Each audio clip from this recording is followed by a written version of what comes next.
I was sitting in a plush leather chair across from a high-powered Atlanta attorney, ready to sign the paperwork for a $40 million inheritance from my late uncle. I was literally reaching for my phone to call my husband Marcus to share the life-changing news when the attorney slid a heavy file across the desk. "Ma'am," he said, his voice dropping to a cautious whisper. "Our records show your divorce was finalized 2 months ago in Fulton County." I froze. I was currently living with a man who had secretly legally divorced me. I did not scream. I did not cry. I just smiled, realizing he had just legally forfeited any right to my new $40 million fortune. Before I tell you exactly how I destroyed his entire world, let me know where you are watching from in the comments below. Hit like and subscribe if you love seeing greedy people fall into their own traps. My name is Maya, and at 34 years old, I thought I had a solid marriage. Marcus and I lived in a beautiful, sprawling home in Buckhead, the affluent heart of Atlanta. He was a financial broker, managing a lucrative investment fund, while I ran a boutique public relations firm. For years, I endured his elitist family, who constantly reminded me that my business was nothing but party planning compared to their corporate empires. I swallowed their thinly veiled insults to keep the peace, believing Marcus loved me enough to make it worth the trouble. That illusion shattered completely in the office of Elias Sterling, the attorney handling my late Uncle Harrison's estate. Uncle Harrison was a quiet man who had invested heavily in early software patents. When he passed, he left the bulk of his quiet fortune to me, his favorite niece. Elias had called me in to finalize the transfer of $40 million. He was conducting a standard background check to establish my marital status for the trust documents when his face went completely pale. He turned his computer monitor toward me. It was a digital copy of a court decree from the state of Georgia. It stated that my marriage to Marcus Caldwell was officially dissolved. The date of the judge's signature was exactly 60 days ago. My breath caught in my throat. I told Elias there must be a clerical error. I told him I made breakfast for my husband that very morning. We shared a bed last night. There were no arguments, no separation, and absolutely no divorce papers ever handed to me. Elias clicked through the digital file, pulling up a specific document called a waiver of service. In the state of Georgia, if both parties agree to an uncontested divorce, the responding spouse can sign a waiver of service to bypass the formal serving of court papers. Elias printed the document and handed it to me. There at the bottom of the page was my signature. It was a spectacular forgery, mimicking the exact loop of my cursive, but it was absolutely not mine. As I stared at the forged ink, a profound sense of clarity washed over me. Marcus had orchestrated a secret divorce right under my nose. He had faked my consent to dissolve our marriage quietly and swiftly. But to file this document, he needed a notary public to verify the fake signature. I moved my eyes to the notary stamp pressed right next to my forged name. The name on the stamp belonged to a woman I recognized instantly. She was the executive assistant at a real estate firm owned by Trent. Trent was my sister-in-law's husband. He was a wealthy, arrogant, white real estate developer who had married into Marcus's prominent African-American family and immediately appointed himself the gatekeeper of their wealth. Trent had always looked down on me, making snide remarks about my middle-class background at every family Thanksgiving. He constantly told Marcus that he needed a wife who understood high finance, not a girl who planned charity galas for a living. Seeing the notary stamp from Trent's office was the missing puzzle piece. Trent had helped Marcus falsify the legal documents. They had conspired together to forge my signature, bypass the legal waiting periods, and grant Marcus a secret divorce. Elias watched me closely, waiting for the inevitable breakdown. He handed me a box of tissues, expecting tears and hysterics. But the tears never came. Instead, my mind began calculating. I asked Elias a very specific question regarding Georgia marital property laws. I asked him what would happen to the $40 million if Marcus and I were still legally married today. Elias explained that while inheritance is generally separate property, Marcus could have easily tied it up in brutal, prolonged litigation by claiming commingled assets, demanding portions of the interest, or using it to leverage other marital properties during a divorce settlement. Then I asked Elias what happens to the money now, given that the divorce was officially finalized 2 months before the inheritance was dispersed. Elias leaned back in his chair, a slow smile spreading across his face as he realized what I was getting at. He told me that because Marcus had rushed the secret divorce to completion 60 days ago, Marcus had absolutely zero legal standing to claim a single penny of my uncle's estate. By cutting me off illegally and secretly, Marcus had completely isolated himself from the biggest financial windfall of our lives. I slid the forged document back across the heavy oak desk. I told Elias to lock down the $40 million immediately. I instructed him to place the entire sum into an anonymous LLC and to seal the records so completely that no financial broker in Atlanta could ever trace it back to me. I wanted absolute secrecy. Elias agreed, typing rapidly on his keyboard to initiate the blind trust. He asked me what I was going to do about the forged court documents. I told him to do nothing. I told him to let the fake divorce stand for now. I walked out of the law office and got into my car. The drive back to our Buckhead neighborhood felt entirely different than the drive there. The tree-lined streets and massive mansions no longer felt like the neighborhood I was struggling to fit into. They felt like a chessboard, and I had just been handed the most powerful piece in the game. I thought about Marcus's behavior over the last few weeks. He had been overly cheerful, buying me small gifts, encouraging me to take weekend trips with my friends. I had thought he was just being a loving husband. Now I knew he was just keeping me distracted while he finalized his exit strategy and likely prepared to evict me from our home. I was treating me like a houseguest who had overstayed her welcome. I pulled into the winding driveway of our house, the house Marcus had always proudly claimed his investment fund paid for. I sat in the car for a moment, practicing my facial expression in the rearview mirror. I needed to look completely normal. I needed to be the naive, dedicated wife who thought she was coming home to her loving husband. I took a deep breath, grabbed my purse, and unlocked the heavy mahogany front door. The house was unnervingly quiet. I set my keys on the entryway table and slipped off my heels, walking silently on the hardwood floors toward the back of the house. I heard the faint sound of hushed giggling coming from the kitchen. As I rounded the corner, I stopped dead in my tracks. Marcus was standing near the marble kitchen island. His arms were wrapped tightly around the waist of a beautiful blonde woman I had never seen before. She had her hands buried in his hair, laughing softly as he kissed her neck. The sound of my purse hitting the floor broke the silence. Marcus's head snapped up. The color drained from his face instantly as he shoved the woman away from him so forcefully she stumbled against the counter. He stared at me, his eyes wide with pure panic, completely unaware that the woman catching him in the act was no longer his wife, but a newly minted multimillionaire who was already plotting his absolute destruction.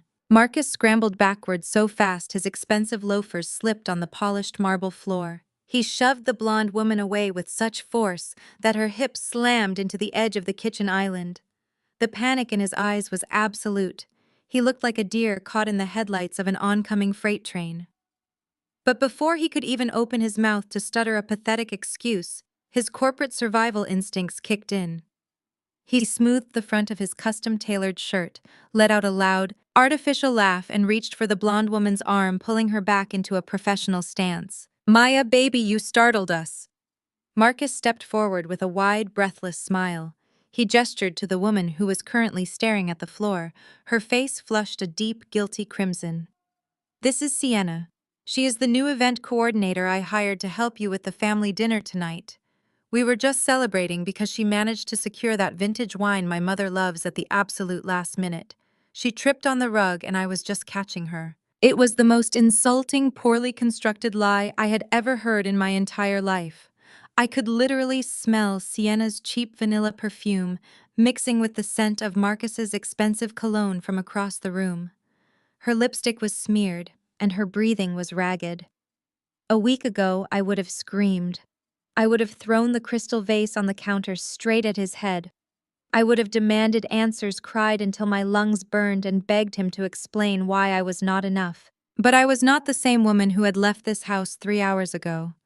That woman was a devoted, naive wife. The woman standing in the kitchen right now was a legally single multimillionaire who knew her ex-husband was actively trying to destroy her. I let a soft, warm smile spread across my face. I looked directly into Sienna's terrified blue eyes, and then shifted my gaze to Marcus. I stepped forward and gently placed my hand on his chest, right over his racing heart. That is so incredibly thoughtful of you, Marcus. I beamed, smoothing his lapel. I was actually stressing about the wine all morning. Thank you so much, Sienna. You really saved the evening. You can go ahead and head out now. I can handle the rest of the preparations. Sienna looked like she had just seen a ghost. She grabbed her designer handbag from the counter, mumbled a barely coherent apology, and practically sprinted out the back door. Marcus exhaled a heavy sigh of relief, wrapping his arms around my waist and pressing a kiss to my forehead. He praised me for being such an understanding wife, completely oblivious to the fact that I was mentally cataloging every single item in this house that I was about to strip away from him. 2 hours later, the doorbell rang, signaling the arrival of my personal nightmare. I opened the door to find my mother-in-law, Beatrice, standing on the porch, draped in an excessive amount of gold jewelry that clanked together when she moved. She did not greet me. She simply thrust her heavy wool coat into my arms like I was the hired help and marched straight toward the dining room. Right behind her was Chloe, Marcus's spoiled younger sister, trailing closely beside her husband Trent. Trent was a wealthy white real estate developer who had married into this prominent African-American family 5 years ago. From the moment he put a ring on Chloe's finger, he had operated under the delusion that he was the white savior of the Caldwell legacy. He carried himself with a sickening level of arrogance, constantly acting as if his presence elevated their social standing. Beatrice and Marcus tolerated his blatant disrespect solely because Trent's real estate firm managed a massive chunk of their investment portfolio. I handed Trent his coat, and he did not even look at me. He walked straight to my car cart and poured himself a glass of Marcus's most expensive scotch without asking. We sat down at the long dining table. I had prepared a lavish spread, but Beatrice immediately began her usual routine of psychological warfare. She picked at her roasted asparagus, sighing loudly. The meat is a bit overdone, Maya. Marcus is accustomed to prime cuts prepared medium rare. I suppose you do your best with the middle-class recipes you grew up with, but you really should let me hire a private chef for you. We always worried when Marcus brought home a girl without a trust fund, but you do try so hard to fit in. I smiled placidly and took a sip of my water. Thank you for the feedback, Beatrice. I will definitely keep that in mind. My lack of a defensive reaction seemed to irritate her, but Trent quickly stole the spotlight. He leaned back in his chair, swirling his scotch, and began bragging about his latest commercial property acquisitions. He talked over Marcus, interrupting him twice to correct his financial terminology. Marcus swallowed the disrespect, nodding along like a subordinate rather than a brother-in-law. When Trent finished boasting about his wealth, his pale eyes locked onto me across the table. You know, Maya, you are incredibly lucky. Trent smirked, his voice dripping with condescension. I tell Chloe all the time, this family needed my real estate vision to carry the Caldwell legacy into the modern era. But Marcus does his part, holding the line. If it were not for Marcus and his investment fund, do you honestly think your little event planning parties could pay the electric bill for a mansion like this in Buckhead? You hit the jackpot marrying into this family. You really hit the jackpot.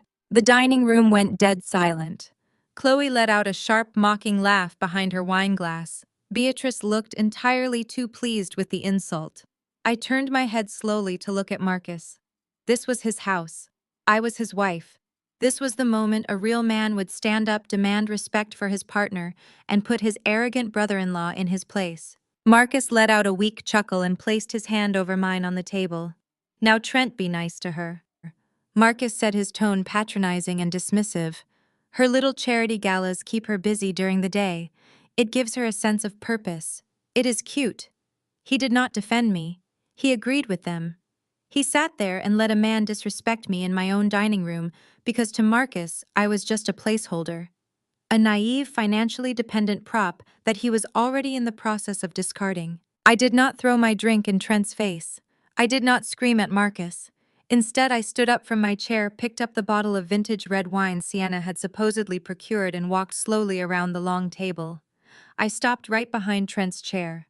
I leaned over my face inches from his ear and poured the dark red liquid perfectly into his glass without spilling a single drop. "You are absolutely right, Trent," I said, my voice smooth as silk, echoing clearly in the quiet room. "I am so incredibly lucky. I am deeply grateful for everything Marcus is doing behind the scenes. More grateful than any of you could possibly imagine." Trent smirked, taking a long sip of his wine, thoroughly satisfied that he had put the poor working-class wife back in her place. Marcus beamed with pride, completely oblivious to the lethal irony in my words. They all thought they had broken my spirit. They thought I was finally submitting to my role at the bottom of the family hierarchy, as dessert was being served. Marcus excused himself to go to the restroom. He stood up in a hurry, leaving his phone sitting face up on the edge of the marble kitchen island, just a few feet away from the dining table. I stood up to clear the dinner plates, humming softly to myself. I walked past the kitchen island and glanced down, just as the screen of Marcus's phone lit up brilliantly in the dim light. It was a text message notification. The sender's name on the screen read, Trent. I looked over my shoulder. Trent was still sitting at the dining table, typing casually on his phone, hidden under the tablecloth, secretly texting Marcus while sitting right in front of me. I looked back down at the glowing screen on the counter and read the preview of the message. "Money transferred to your offshore account. The deed to the Buckhead house has officially been moved into my company's name. Congrats on being a free bachelor, man. Remember, you promised to go wedding dress shopping with Sienna next week. She is driving me crazy about it." I stared at the glowing letters until the screen faded to black. Sienna was not an event planner. Sienna was the fiancée. Trent had not just helped Marcus forge my divorce papers. He was actively helping him hide marital assets, draining Marcus's accounts into offshore funds, and transferring the deed of the very house I was standing in to his own real estate company, so I could not claim it. They were systematically stripping away every single asset Marcus owned to ensure that when I finally found out about the divorce, I would be thrown out onto the street with absolutely nothing. I picked up a stack of dirty dinner plates, my reflection catching in the dark window pane of the kitchen. I smiled at my reflection. They wanted to play a game of hidden assets and secret contracts. They wanted to see who could be the most ruthless. They had no idea that I held a $40 million loaded gun, and they had just given me the perfect excuse to pull the trigger. I cleared the rest of the dining table with practiced efficiency, while the booming laughter of Trent and Marcus echoed from the adjoining living room. I stacked the expensive china, keeping my face entirely blank. I could hear the clinking of bourbon glasses and the sound of my supposedly loving husband agreeing with every condescending remark his white brother-in-law made about my background. Before I could carry the tray to the sink, a heavy hand clamped down on my shoulder. I turned to see Beatrice standing dangerously close, the heavy gold bracelets on her wrists rattling as she crossed her arms. She looked me up and down, her eyes narrowing as they took in my simple silk dress. She let out a sharp, dismissive sigh that sounded loud over the running water of the kitchen faucet. "That dress is entirely inappropriate for a Caldwell family dinner, Maya," she whispered sharply, her tone laced with absolute venom. "Did you buy that off a clearance rack? You look like one of the caterers you manage." I kept my hands submerged in the warm, soapy water, forcing my muscles to relax. I did not defend my outfit. I did not point out that it was a designer piece I had bought with my own hard-earned money from a successful public relations campaign. I simply lowered my eyes, playing the exact role she desperately needed me to play. "I am sorry, Beatrice," I said softly, injecting just enough defeat into my voice to satisfy her ego. "I just wanted to be comfortable while serving dinner." Beatrice leaned in closer, her expensive perfume practically suffocating me. "You need to start understanding your place in this world, Maya. Marcus is on the verge of a massive promotion. His investment fund is reaching levels that require a certain caliber of representation. He is going to be stepping into rooms with tech billionaires and generational wealth. He needs a wife of equal status. He needs a woman whose father sits on corporate boards, not a woman who spends her days organizing balloon arches for local charity runs." She was talking about Sienna. I knew it, and she knew I did not know it. Beatrice was standing in my kitchen, drinking my wine, actively preparing me to be replaced by the blonde woman I had caught Marcus kissing just hours earlier. Beatrice was fully aware of the secret divorce. She was fully aware that Sienna was a billionaire tech heiress whose father was about to inject massive capital into Marcus's business. She was actively pushing me toward the door, trying to break my confidence so thoroughly that when Marcus finally handed me my walking papers, I would leave quietly without demanding a single dime. I looked up at my mother-in-law, widening my eyes to feign profound insecurity. "You are right, Beatrice," I said, letting a slight tremor enter my voice. "I know I do not come from your world. I just want Marcus to be happy. Whatever he needs to succeed, I will support it." A triumphant smirk spread across Beatrice's face. She patted my cheek with a condescending stiffness. "At least you know your limitations. Be a good girl and take the trash out. The smell of this kitchen is giving me a headache." She turned and marched back into the living room to rejoin the men. The second she disappeared around the corner, my expression dropped into stone-cold clarity. I wiped my hands on a towel, grabbed the heavy black trash bag, and walked out the back door into the cool Atlanta night. I tossed the bag into the bin, but I did not go back inside. Instead, I crept along the side of our massive brick house, sticking to the shadows, until I reached the tall windows of Marcus's private home office. Marcus was paranoid about his workspace. He kept the main door locked from the inside with a biometric keypad. But he was also a creature of habit. He loved smoking his expensive cigars out by the rose bushes, and he always left the side window unlatched so he could slip back in without setting off the main house alarm.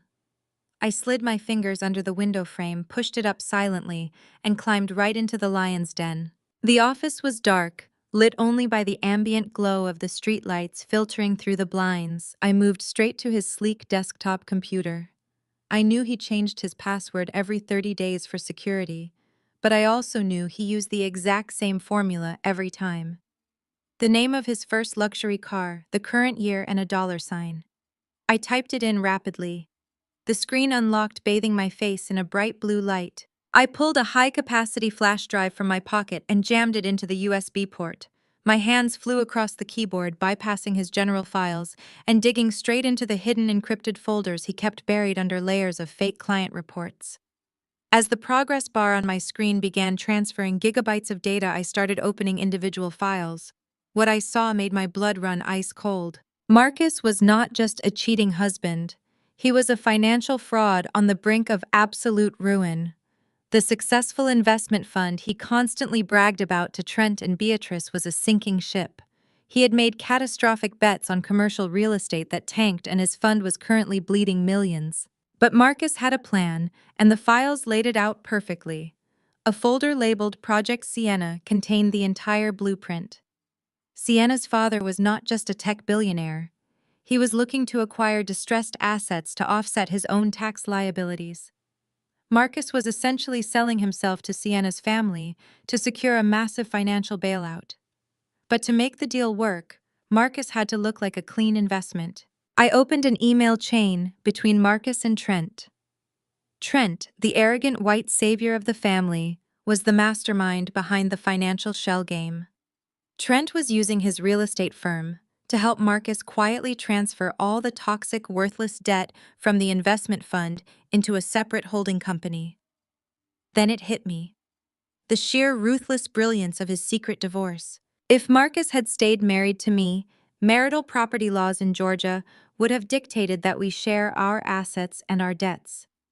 If he had filed for a standard contested divorce, a judge would have dug into his financials, uncovered the toxic debt, and Marcus would have been forced to saddle me with millions of dollars in liabilities to save himself.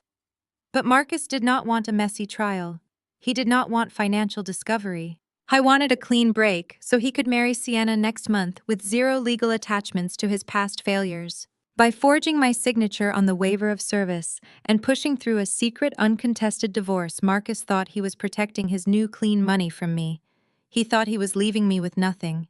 He had no idea that by legally severing our ties 2 months ago, he had legally severed his right to the $40 million currently sitting in my name. His attempt to leave me destitute had actually saved me from his toxic debt and protected my entire inheritance from his greedy hands. I kept scrolling as the files copied. I found the wedding plans, invoices for a private villa in Lake Como, Italy, deposits for a custom bridal gown, receipts for a $2 million engagement ring paid for using funds funneled directly from the joint savings account I had contributed to for 5 years. He was using my hard-earned public relations money to fund his Italian wedding to his billionaire mistress. The flash drive pinged, signaling the transfer was complete. I yanked it out, closed all the windows, and shut down the computer, just as I heard the heavy, muffled footsteps of Trent walking down the hallway toward the office door. I slipped back out the window, sliding it shut silently, just as the doorknob turned. I stood in the cool night air, clutching the flash drive so tightly the plastic dug into my palm. I had the debt. I had the fraud. I had the emails. I had the blueprint to completely dismantle the Caldwell family piece by piece. I walked back into the house through the kitchen door, pouring myself a fresh glass of water, acting as if I had just returned from taking out the garbage. The rest of the evening passed in a blur of fake smiles and polite nods. When Beatrice and Trent finally left, Marcus kissed me on the cheek, told me he was exhausted from work, and went straight to sleep in our bed. I lay awake next to him the entire night, staring at the ceiling, feeling the cold, hard metal of the flash drive hidden safely inside my pillowcase. The next morning, the Atlanta sun streamed brightly into the kitchen. I was standing at the counter brewing a pot of expensive espresso when Marcus walked in. He was freshly showered, smelling of mint and cedar, whistling a cheerful tune. He looked like a man who did not have a single care in the world. He walked over to the granite island, poured himself a cup of coffee, and set a thick manila envelope down right next to my hand. He leaned against the counter, flashing me that charming, dimpled smile that used to make my heart skip a beat. "Hey, baby," he said, his voice smooth and casual. "Trent sent over some paperwork this morning regarding the real estate portfolio. With the new promotion coming up, his legal team wants to restructure how we hold the deed to the house and a few of the investment accounts." He slid a multi-page document out of the envelope and pushed it toward me. Across the top in bold black letters, it read, "Property Agreement Contract." It was a post-nuptial agreement. Trent had drafted a document that essentially stated, "I willingly surrendered all rights to the Buckhead mansion, all claims to Marcus's investment fund, and waived my right to any future spousal support." It was the final nail in the coffin. They were trying to get me to legally sign away the house before I found out we were already divorced, ensuring I could never try to claim it as a marital asset later. Marcus picked up a sleek silver pen and held it out to me. He reached over softly, stroking my hair, his touch sending a sickening wave of revulsion down my spine. "It is just a formality to protect the company assets, baby.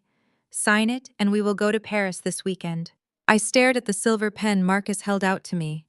I let my hand hover over it, then pulled back, biting my lip to feign intense anxiety. I told him legal documents made me nervous and asked if I could at least read it over my morning coffee before putting my name on anything. Marcus checked his gold Rolex, his jaw tightening for a fraction of a second before that fake dimpled smile returned to his face. He kissed my forehead, told me not to overthink it, and said he had an early morning board meeting he could not miss. The second his sports car pulled out of the driveway, I did not even look at the contract. I knew exactly what it was. I was simply waiting for his enforcers to arrive. Less than 30 minutes later, the heavy brass knocker on the front door echoed violently through the foyer. I opened it to find Trent and Beatrice standing on the porch. They did not wait for an invitation. Trent pushed past me, his expensive leather shoes clicking aggressively against the hardwood floor. Beatrice followed, casting a look of pure disgust at the floral arrangement I had placed on the entryway table. They marched straight into the kitchen, treating my home like a distressed property they were preparing to flip for a profit. Trent slapped his briefcase onto the kitchen island right next to the property agreement Marcus had left behind. He leaned over the granite counter, invading my personal space, attempting to use his height and his loud voice to intimidate me. He launched into a rapid-fire monologue filled with aggressive legal jargon. He claimed Marcus's investment fund was undergoing a mandatory corporate restructuring. He said my boutique public relations firm was a severe financial liability, a cute little hobby that put their family assets at massive risk. He told me that if I did not sign the post-nuptial agreement Immediately, the board of directors would freeze Marcus out of his upcoming promotion, and the entire Caldwell family would hold me personally responsible. Trent spoke to me with the specific, infuriating arrogance of a man who believed his whiteness and his wealth made him the smartest person in any room. He looked at me not as a sister-in-law, but as an annoying obstacle he was being paid to bulldoze. Beatrice stepped forward, perfectly playing her role in their orchestrated routine. She reached into her designer handbag, pulled out a pristine checkbook, and quickly scribbled across a page. She tore the check out and slammed it face up onto the marble island. It was made out to me for $10,000. She looked me dead in the eye, her voice cold and entirely devoid of empathy. "Take the money, Maya," she commanded. "Take it and sign the document. Marcus is a generous man, but his patience is running incredibly thin. If you drag this out, if you try to get lawyers involved and embarrass this family, I will personally ensure you walk away with absolutely nothing. Sign the paper, take the 10,000, and go back to whatever middle-class neighborhood you came from before you ruin my son's future." I stared at the check, then at the thick legal document sitting beside it. A tidal wave of pure, unadulterated joy crashed through my veins, but I kept my facial muscles locked in a mask of absolute terror. They had no idea what they were doing. By forcing me to sign a post-nuptial property agreement, they were establishing a legal contract meant for a married couple to separate their marital assets. But Marcus and I were not married. He had finalized our secret divorce 2 months ago. This piece of paper was legally worthless. It was literally void the second the ink dried on the page. But as a piece of physical evidence, it was an absolute goldmine. Trent, a licensed real estate broker, and Beatrice, the matriarch of the Caldwell family, were actively caught on my hidden home security cameras extorting me. They were committing blatant fraud and conspiring to hide assets from a marriage that had already been legally dissolved by the state of Georgia. They thought they were backing me into a corner, but they were actually handing me the exact rope they would eventually hang from. I knew I had to give them the performance of a lifetime. I forced my breathing to become shallow and erratic. I let my shoulders slump, making myself look physically smaller and entirely defeated. I blinked rapidly until genuine tears pooled in the corners of my eyes and spilled over my cheeks. I let out a pathetic, broken sob, wrapping my arms around my own stomach, as if I were in severe physical pain. I looked at Beatrice with wide, pleading eyes, begging her to tell me why Marcus was doing this, begging her to tell me what I had done wrong to deserve being thrown away. Beatrice just sneered.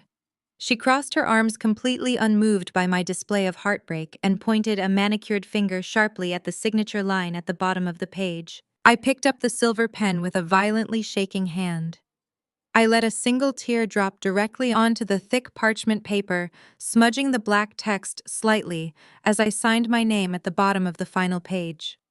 I dropped the pen and covered my face with my trembling hands and let out another devastating sob. I was crying loudly, but behind my hands I was smiling so hard my cheeks physically ached. Trent snatched the document off the counter so fast he nearly tore the paper in half. He inspected the signature, a triumphant, predatory smirk spreading across his pale face. He carefully slid the contract into his leather briefcase and snapped it shut. He reached out and patted my shoulder with mocking condescension. "Good girl, Maya," Trent said, his voice dripping with victory. "Pack your bags this weekend. I am sending my property managers to lock down the house and change all the security codes on Monday morning. You do not want to be here when they arrive." He grabbed his briefcase and he and Beatrice walked out the front door without saying another word, leaving the $10,000 check sitting abandoned on the counter. I wiped the fake tears from my face, my posture straightening instantly. I walked calmly to the front window in the living room and pulled the sheer curtain back just a fraction of an inch. I watched Trent stand on my driveway in the bright morning sunlight. He pulled his cell phone from his pocket, dialed a number, and pressed the phone to his ear, throwing his head back and laughing loudly. I could read his lips perfectly through the glass. "It is done. The idiot signed it." I let the sheer curtain fall back into place against the window pane. I had exactly 3 hours before Marcus would inevitably send someone to change the locks, just like Trent had advised him.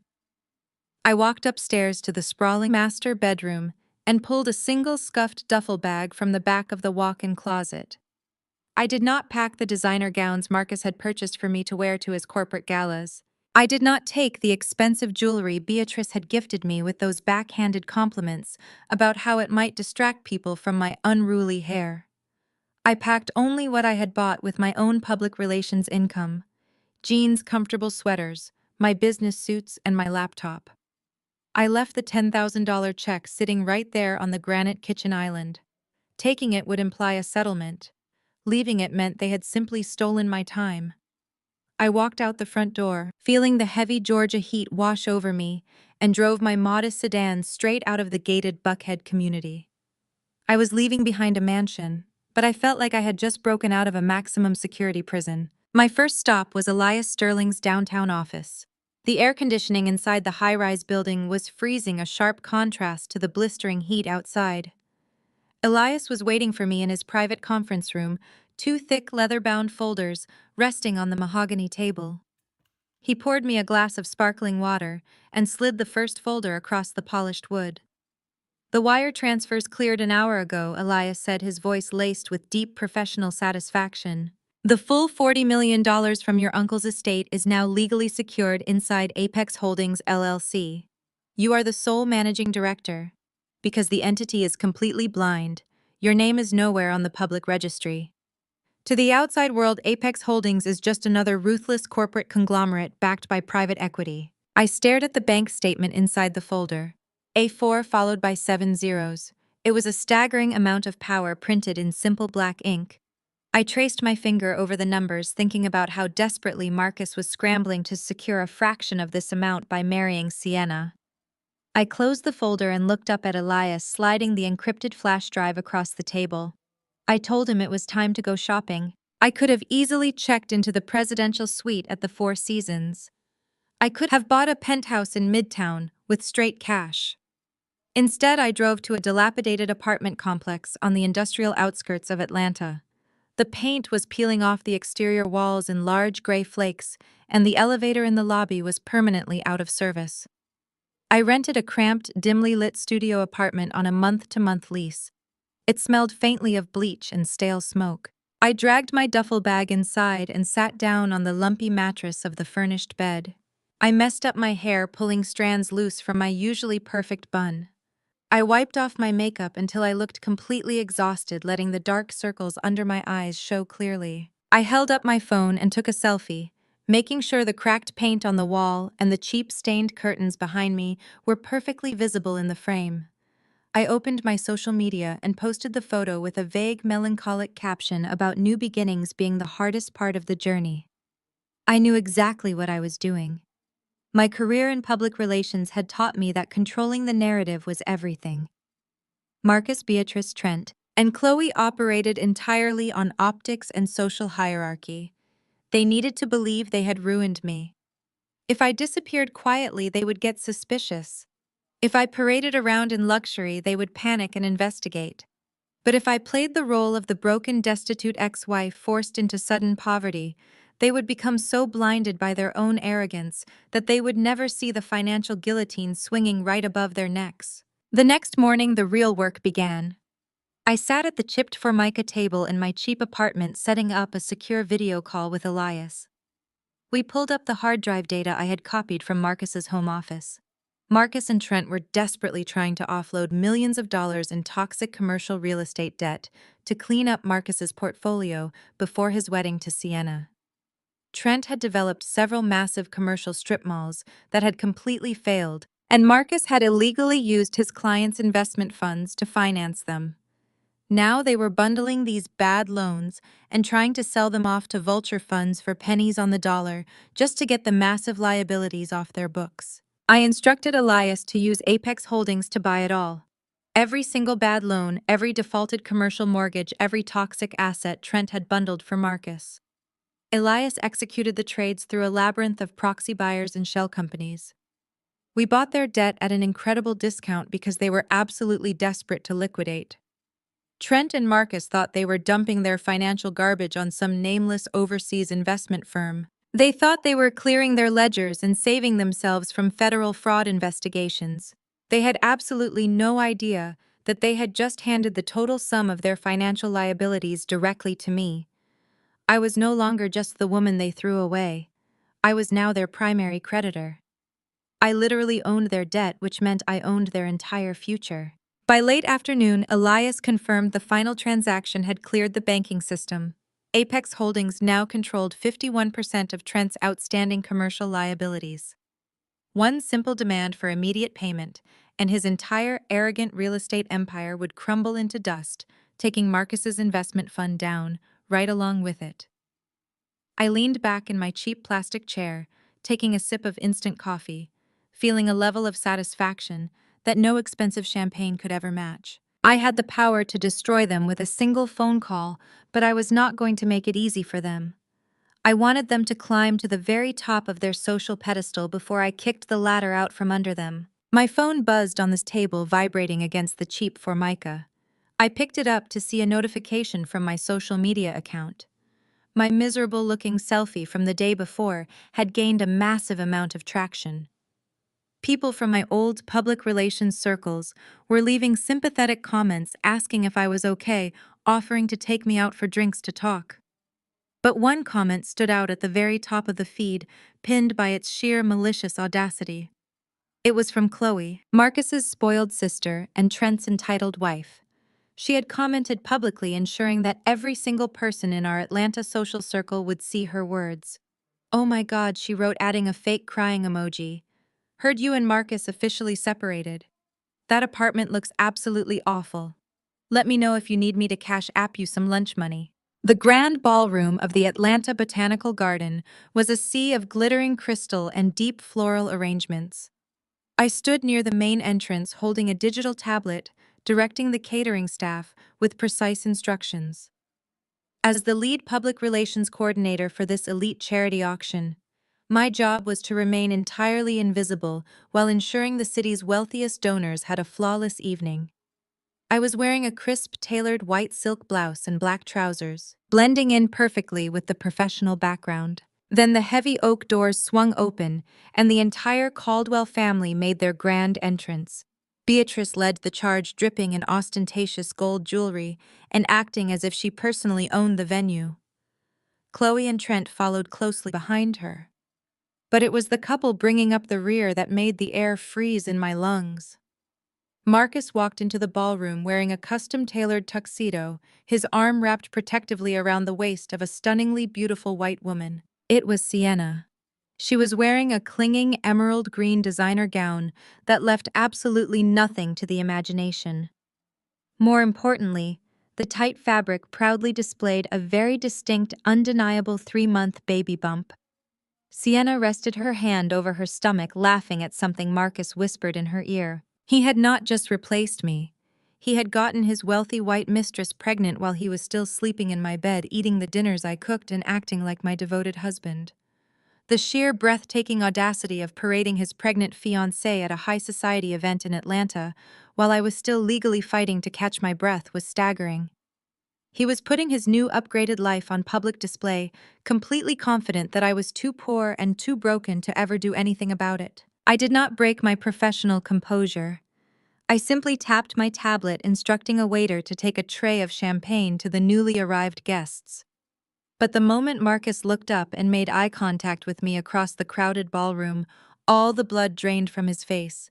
His charismatic smile vanished instantly. He leaned down, whispered something hurried to Sienna, and quickly detached himself from her side. Marcus marched straight toward me, his jaw clenched so tightly, a muscle twitched near his temple. He did not say a word. He simply grabbed my upper arm, his fingers digging into my skin with bruising force, and practically dragged me behind the heavy velvet curtains that shielded the catering preparation area from the main floor. "What the hell are you doing here?" Marcus hissed, his voice a furious, panicked whisper. "You are supposed to be hiding out in that pathetic little apartment you rented. Did you stalk me? Are you trying to cause a scene and humiliate my family in front of the mayor?" I pulled my arm out of his grip, smoothing the sleeve of my white silk blouse. "I am working, Marcus. This charity auction is managed by my public relations firm. I was hired for this event 6 months ago. You know this." Marcus ran a hand over his face, pacing like a trapped animal in the narrow space between the stainless steel catering tables. He reached into the inner pocket of his tuxedo jacket and pulled out a thick white envelope. He shoved it roughly against my chest, forcing me to take it. "There is $5,000 in cash in there." Marcus said, his tone dripping with absolute disgust. "Take it and leave through the loading dock right now. Pay one of your little assistants to manage the rest of the night. Sienna is very hormonal right now, and she is extremely sensitive to stress. If she sees you walking around here looking like a desperate abandoned ex-wife, it will completely ruin her evening. I am not going to let you sabotage my future just because you are bitter that I traded up." He actually believed his own narrative.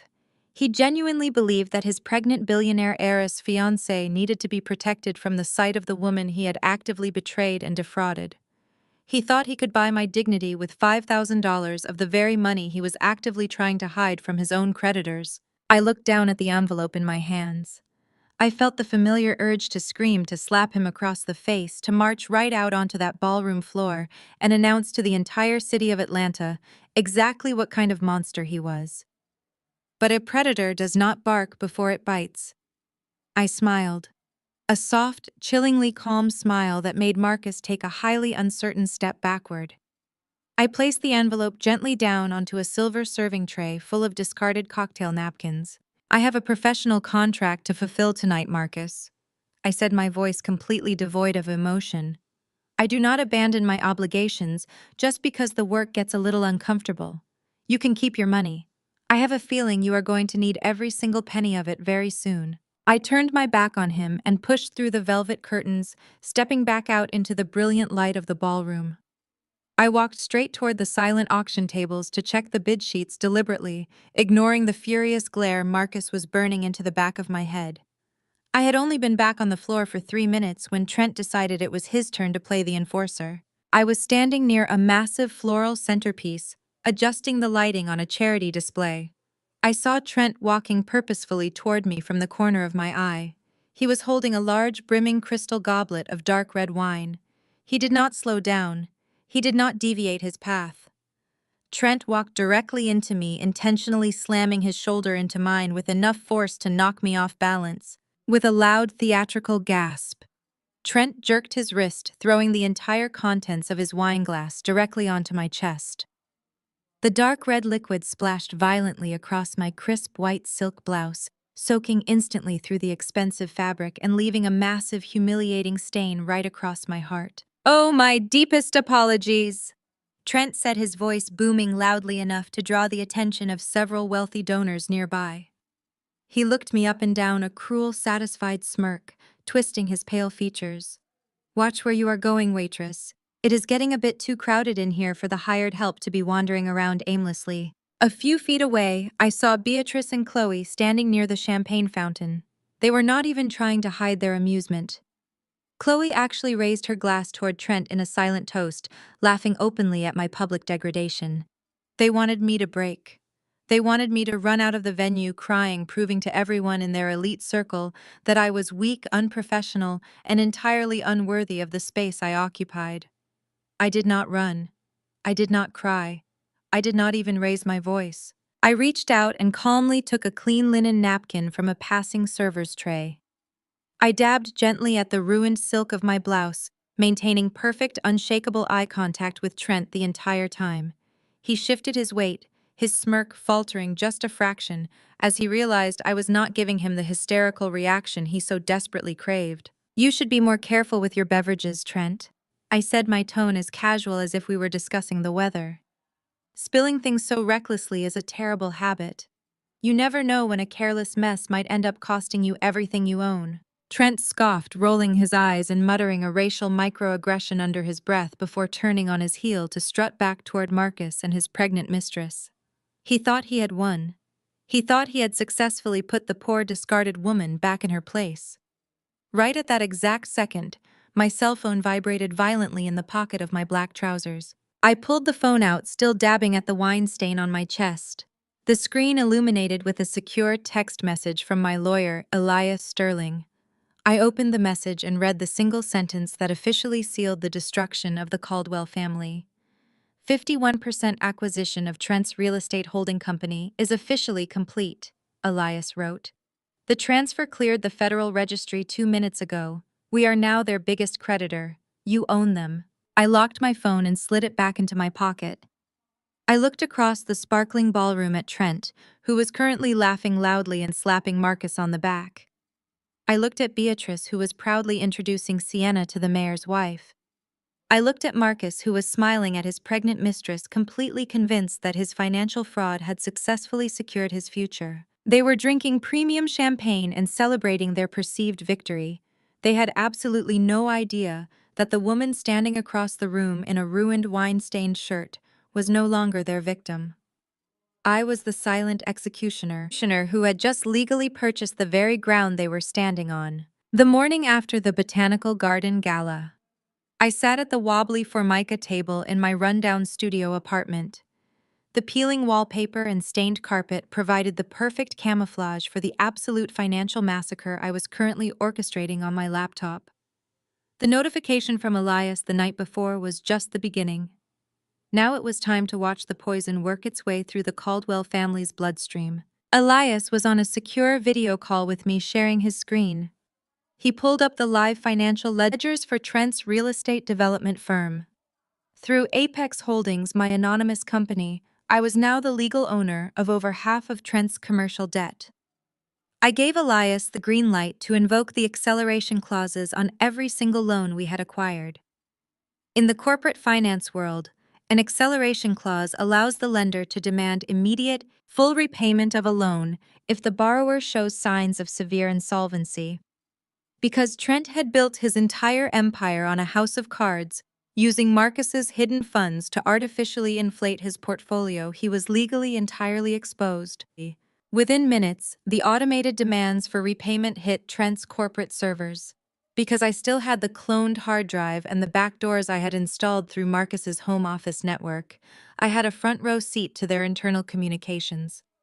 I watched their digital correspondence devolve from arrogant congratulations into outright panic in real time. Trent sent an email to Marcus marked with high importance.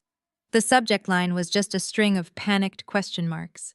He demanded Marcus immediately wire back the millions of dollars they had parked in the offshore accounts. Trent needed massive instant liquidity to satisfy the margin calls that Apex Holdings was aggressively triggering. He wrote that if he did not show the bank a massive cash injection by the end of the business day, his entire commercial development portfolio would be seized and liquidated. The arrogant white savior who constantly bragged about carrying the Caldwell family legacy was suddenly begging for a financial bailout from the very black family he condescended to at every dinner party. I took a sip of my instant coffee, waiting for Marcus to respond. It took less than 10 minutes. Marcus replied with a frantic, hostile email completely denying the request. Marcus typed furiously that his own flagship investment fund was currently experiencing a hostile, anonymous takeover. Someone was systematically snatching up all his outstanding debt and shorting his remaining viable assets. Marcus was bleeding capital at an unprecedented rate. He explicitly stated that he could not touch the offshore money because he needed it as collateral to secure his upcoming marriage to Sienna. Sienna's billionaire father was expecting to see a clean, robust balance sheet before he injected any capital into Marcus's firm. If Marcus wired that hidden money back to Trent, the offshore accounts would flag, Sienna's father would run an audit, and the wedding would be canceled instantly. Marcus threw Trent straight under the bus to save himself. He told his brother-in-law that they were strictly on their own and ordered him to handle his own mess without exposing the family. I smiled, watching the thieves violently turn on each other the second their stolen money was threatened. The impenetrable alliance between Marcus and Trent was shattering exactly as I had designed. But I was not finished. A predator does not just wound its prey and walk away. I unmuted my microphone and gave Elias my next instruction. I told him to contact the major banking institutions holding Trent's operational credit lines. Operating as the majority debt holder, Apex Holdings had the legal authority to flag Trent's real estate firm for extreme insolvency risk. I wanted his access to fast cash completely eradicated. Elias executed the command with surgical precision. The financial freeze rippled through Trent's company like a paralyzing shockwave. I watched the live alerts pop up on my screen. Trent's corporate credit cards began declining. His accounts payable department was locked out of the banking portals. His active construction sites across Atlanta were instantly halted because the automated payments to his contractors bounced. His entire liquidity dried up in less than an hour. I was officially drowning, and Marcus had just refused to throw him a life preserver. Desperation breeds severe paranoia. As Trent watched his accounts freeze one by one, he needed a scapegoat. He needed to figure out how a massive anonymous private equity firm had magically acquired his highly classified debt portfolio overnight. He knew his internal books were locked down tight. The only place those specific incriminating financial records existed outside of his own office was on the heavily encrypted computer inside Marcus's house. I watched the realization hit Trent through a furious profanity-laced text message he sent to Marcus. Trent demanded to know who had been inside the home office. Marcus replied that the room was strictly off-limits, but then Marcus made a fatal error. He texted Trent that the only person who had been anywhere near the house before the financial leak was his broke, bitter, recently evicted ex-wife. Trent put the pieces together in entirely the wrong way. He did not possess the imagination to realize I was the billionaire CEO buying his debt. His ingrained arrogance and racial bias made him automatically assume I was just a petty, disgruntled woman who had managed to steal a flash drive out of spite. Trent convinced himself that I had stolen his accounting books and sold them to a rival corporate firm for a quick payday just to hurt the family. I thought I was a desperate snitch looking for pocket change. He had absolutely no idea he was dealing with the architect of his total destruction. I saw the final message Trent sent to Marcus. I am going to handle your trash right now. I closed my laptop and set it on the kitchen counter. I knew exactly what was coming next. I walked over to the small, cracked mirror hanging in the hallway of my cheap apartment. I pulled my hair into a messy, uneven bun. I rubbed my eyes until they were red and irritated, ensuring I looked like a woman who had been crying all morning over her ruined life. I sat down on the faded floral sofa, picked up a cheap fashion magazine, and waited. The violent pounding on the door started exactly 20 minutes later. It was not a normal knock. It was the sound of heavy fists hammering against cheap wood, shaking the door inside its frame. The metal hinges rattled aggressively. "Open the door, Maya. I know you are in there." Trent's voice echoed through the rundown, empty hallway of the apartment complex. He was screaming, completely abandoning the polished high society persona he maintained at Beatrice's dinner parties. He sounded unhinged, feral, and incredibly dangerous. He kicked the bottom of the door with his heavy leather shoe, making the deadbolt groan under the pressure. I sat perfectly still on the sofa, my heart rate steady and calm. I did not say a word. "Open this door right now before I break it off the hinges," Trent roared, pounding his fists against the wood again. "You think you are so smart. You think you can steal my files and sell me out to private equity. I am going to ruin you. I will have my lawyers tie you up in court until you are begging on the street. Open the door." I unlocked the deadbolt and pulled the thin wooden door open just as Trent raised his fist to strike it again. He stumbled forward, his face flushed a dark, angry red. But he was not alone. Standing directly behind him in the dingy, flickering light of the apartment hallway was Beatrice. She was wearing a pristine white designer suit, clutching a silk handkerchief over her nose, as if the very air in my building might infect her with poverty. Beatrice did not wait for an invitation. She pushed past Trent and stepped right into my cramped studio. Her eyes swept over the stained carpet, the sagging sofa, and the chipped formica table. I saw a flash of supreme satisfaction cross her face. She truly believed her son had broken me. She believed this squalor was exactly what I deserved for failing to meet her elite societal standards. Trent slammed the door shut behind them. He pointed a trembling finger at my face. He started screaming that I had stolen his financial ledgers. He accused me of hacking his servers and selling his proprietary data to a rival private equity firm. He was sweating through his custom shirt, completely unhinged by the financial ruin currently choking his real estate empire. Beatrice held up a single manicured hand. Trent instantly fell silent. Even in his panic, the entitled son-in-law knew better than to cross the matriarch of the Caldwell family. Beatrice approached my small kitchen table and dropped a crisp manila folder onto the scratched surface. She reached into her designer handbag, pulled out a thick checkbook, and clicked a gold pen.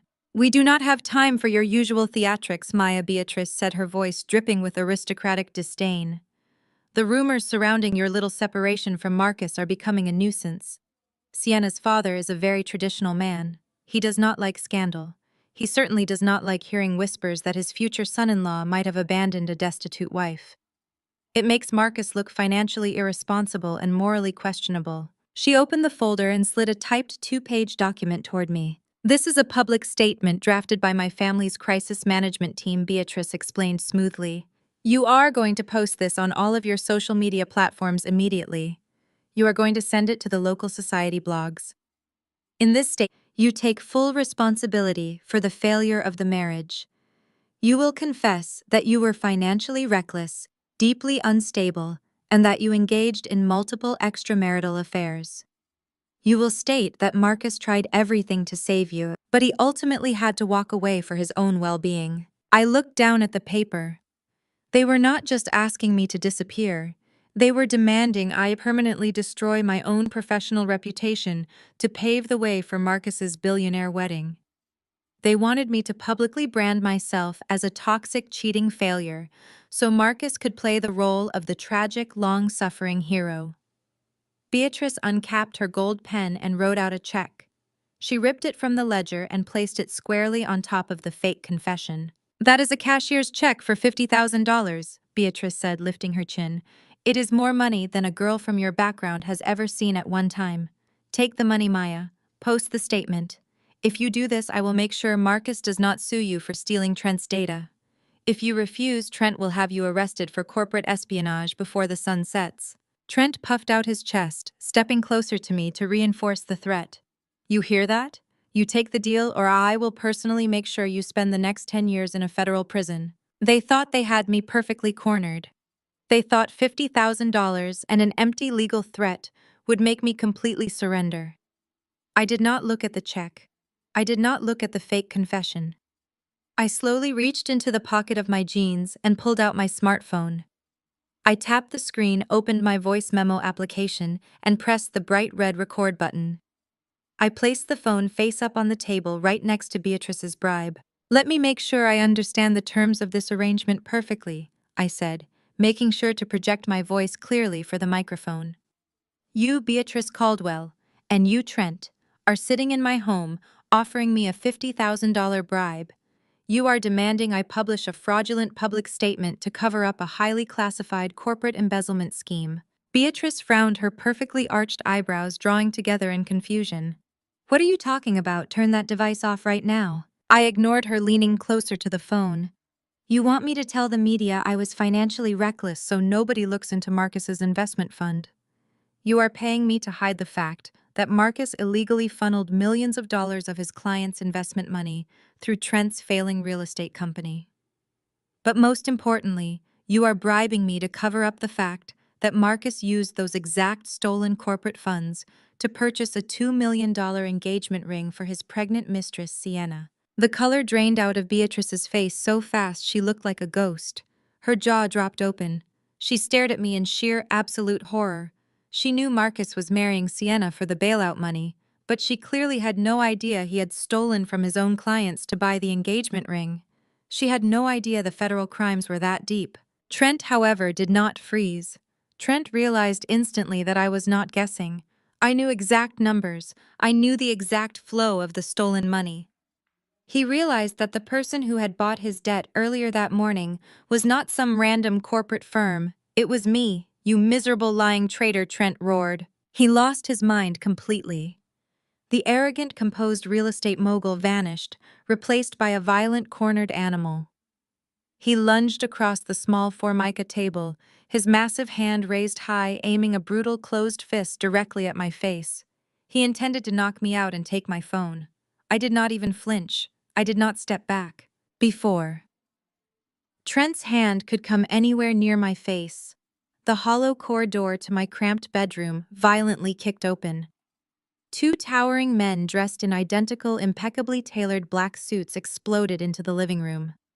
Elias Sterling had insisted on sending private security to shadow me the second the $40 million cleared my account. He knew desperate men did desperate things. The first bodyguard caught Trent's swinging arm in midair. He gripped Trent's wrist with bone-crushing force and twisted it sharply backward. Trent let out a high-pitched shriek of absolute agony as his shoulder popped loudly out of its socket. The second bodyguard grabbed the back of Trent's expensive collar and the belt loop of his tailored trousers, with flawless, terrifying synchronization. The two massive security professionals lifted the thrashing, screaming real estate developer entirely off his feet. They marched him straight toward the open front door and quite literally threw him out of my apartment. Trent crashed hard onto the concrete floor of the hallway, sliding several feet before slamming into the opposite wall. Beatrice let out a terrified scream, clutching her designer handbag to her chest. She backed away from the table, her eyes darting between me and the two giant men currently blocking her exit. She was trembling so violently, the gold bracelets on her wrists clanked together. I picked up my phone, stopped the recording, and saved the audio file to a secure cloud server. I picked up the $50,000 check and the fake confession. I walked slowly over to Beatrice, who was now backed into a corner of the dingy studio. I tucked the check and the paper directly into the front pocket of her pristine white jacket. "You can keep your pocket change, Beatrice," I said, keeping my voice incredibly soft and lethal. "You are going to need it to pay for Trent's medical bills and Marcus's criminal defense attorney. Now get out of my apartment before I have my men throw you down the stairs." Beatrice did not say a single word. She scrambled out the door, her heels clicking frantically as she ran toward Trent, who was currently groaning in pain on the dirty hallway floor. I stepped into the doorway and looked down at them both. "Oh, and Trent," I called out smoothly. "Check your email. Your corporate bank accounts have just been permanently frozen. Have a wonderful afternoon." The sound of Trent hitting the hallway floor and Beatrice scrambling away in her designer heels was the perfect symphony to end my afternoon. I locked the cheap wooden door of my decoy apartment for the final time. My phone immediately rang. It was Elias. He confirmed that Trent's corporate accounts were officially frozen. But Elias had more pressing news. Despite the financial bloodbath happening behind closed doors, Marcus was refusing to cancel the upcoming Caldwell Family Investment Fund 30th Anniversary Gala. The gala was scheduled for the following evening at the Four Seasons Hotel in Midtown Atlanta. For 3 decades, this event had been the crown jewel of the Caldwell family calendar, a night where the Black elite of Atlanta gathered to celebrate generational wealth. But this year, Marcus was using it as a desperate life raft. Elias's network of informants revealed that Marcus had hired extra security and invited every major tech investor in the city. His plan was sickeningly transparent. Marcus was going to use the 30-year legacy of his family's fund as a glittering stage to publicly propose to Sienna. He intended to trap her billionaire father into a public alliance, forcing the man to inject capital into the Caldwell Fund to save his future son-in-law from public embarrassment. Marcus thought he could just smile, hand Sienna a $2 million ring bought with stolen money, and magically erase his impending federal crimes. I thought he was still the smartest man in the room. He needed a reminder that he was no longer playing the game, he was the prey. I told Elias it was time to formally introduce Apex Holdings to the Caldwell family. I did not want an email. I did not want a legal notice. I wanted pure, undeniable psychological warfare. Within the hour, a delivery arrived at the glass double doors of Marcus's executive suite in the financial district. It was not a standard corporate gift. It was a massive 6-foot-tall funeral wreath. It was composed entirely of black roses, wilted orchids, and dark, poisonous-looking ivy. It was the kind of floral arrangement reserved for the death of an empire. The delivery men placed it directly in the center of Marcus's reception area, right where every one of his remaining panicked employees could see it. Tucked into the center of the black roses was a single thick ivory card edged in gold foil. I knew exactly what the card said because I had dictated it to Elias word for word. It read, "I will see you at the gala tomorrow night. Please have your stage prepared. It is time to transfer power." Signed, the Chief Executive Officer of Apex Holdings. Through the back doors I had installed on his network, I watched the absolute chaos that funeral wreath unleashed. Marcus completely lost his grip on reality. The security cameras in his office showed him violently kicking his heavy mahogany desk, screaming at his assistants to get the flowers out of his sight. He was already terrified because his mother had just called him sobbing hysterically about the audio recording I held, and his brother-in-law was currently sitting in an emergency room with a dislocated shoulder and a bankrupt company. Now the anonymous corporate entity that held all his debt was threatening to crash his engagement party. Marcus spent the next 10 hours burning through his last remaining shreds of capital. I tracked his outgoing calls and wire transfers. He hired 3 different private investigation firms. He contacted corporate espionage experts. He paid exorbitant, desperate fees trying to unmask the identity of the Apex Holdings CEO. He needed a name. He needed a face. He needed to know who was coming to destroy him at the Four Seasons. But Elias was a master of his craft. The LLC was buried under so many layers of blind trusts and offshore proxies that Marcus's expensive investigators hit a brick wall at every turn. Marcus was left swinging blindly in the dark, absolutely terrified of an enemy he could not see. He sent out an emergency memo to his event staff ordering them to double the security at the hotel doors and to deny entry to anyone not on the pre-approved guest list. He thought a few men with earpieces could stop a hostile takeover. As the sun set over Atlanta the night before the gala, I packed up my laptop. I did not need to sleep in the rundown studio apartment anymore. The charade of the broken, destitute ex-wife had served its purpose perfectly. I walked out of the peeling building, got into a private car Elias had sent, and told the driver to take me home. I was not talking about the house in Buckhead. I was talking about the property I had purchased entirely in cash the day the $40 million cleared my account. The car pulled up to a towering glass skyscraper in the most exclusive zip code in the city. The private elevator whisked me up to the top floor, opening directly into a massive, breathtaking penthouse. The floor-to-ceiling windows offered a panoramic, glittering view of the entire Atlanta skyline.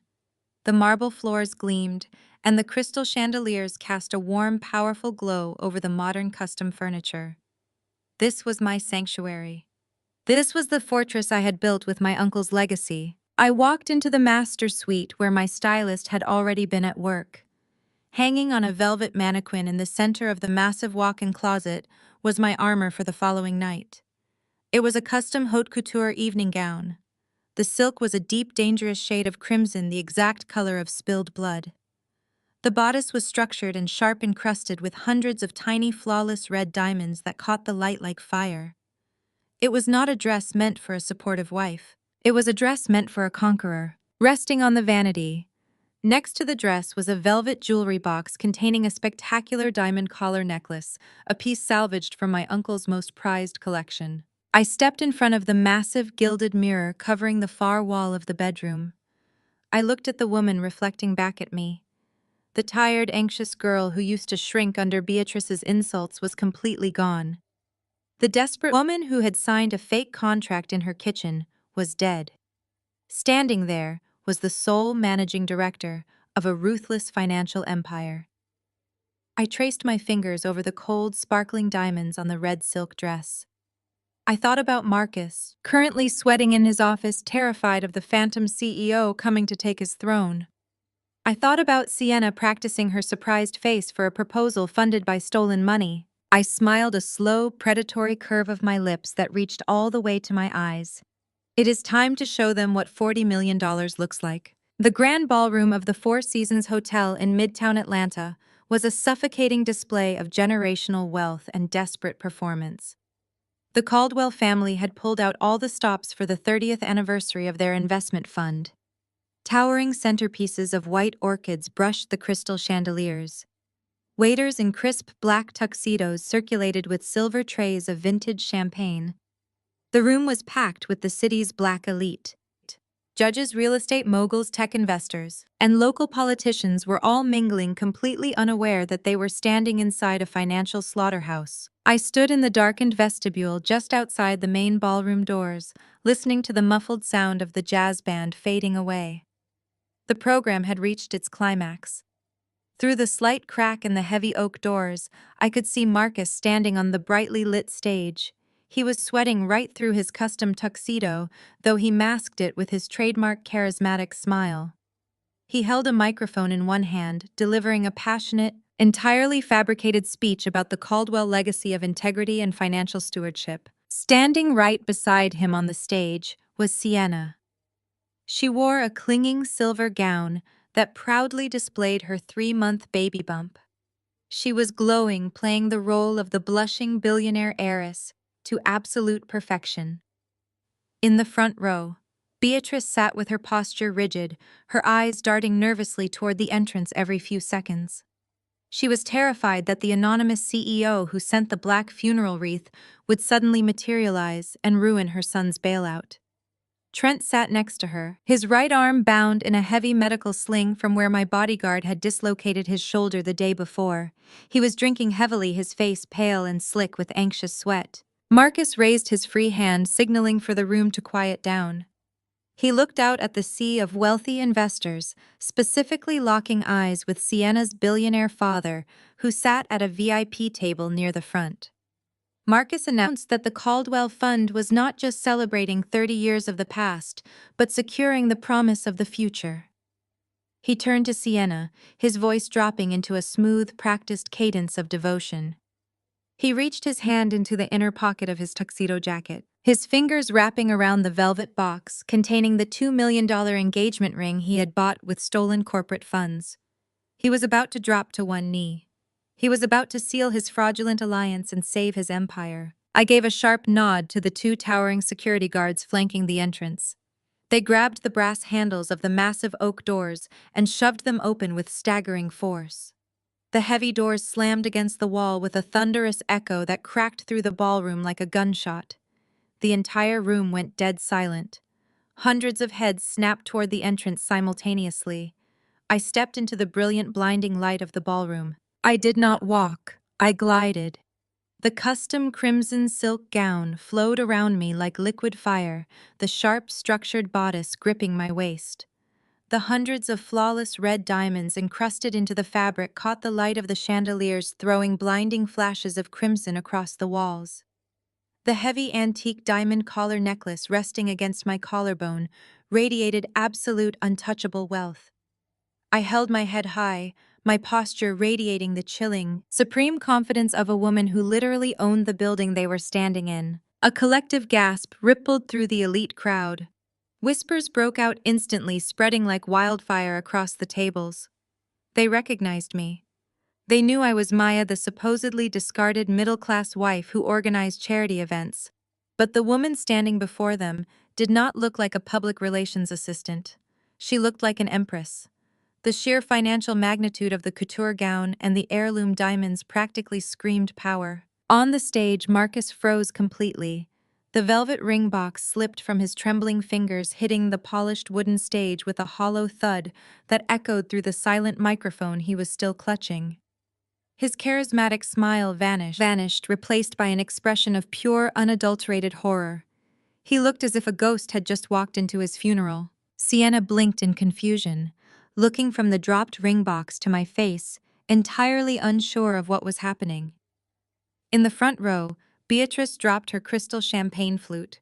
It shattered against the marble floor, but she did not even flinch. She was staring at the diamonds around my neck, recognizing instantly that I was wearing wealth that vastly eclipsed her entire family's net worth. Trent shrank down in his chair, instinctively gripping his injured shoulder, terrified that my bodyguards were lurking somewhere in the shadows. But it was Chloe who broke the silence. Chloe could not handle the shift in power. Her ingrained arrogance overrode whatever survival instincts she possessed. She leaped up from her chair in the second row, her face contorted with vicious indignation. She pointed a shaking finger directly at me, her voice shrill and echoing across the quiet ballroom. "Security!" Chloe shrieked, her voice cracking with desperation. "Get security right now! Who let this broke, pathetic woman in here? She is not on the guest list. She lives in a slum. Throw her out into the street before she ruins my brother's engagement." Her outburst hung in the air, nasty and desperate.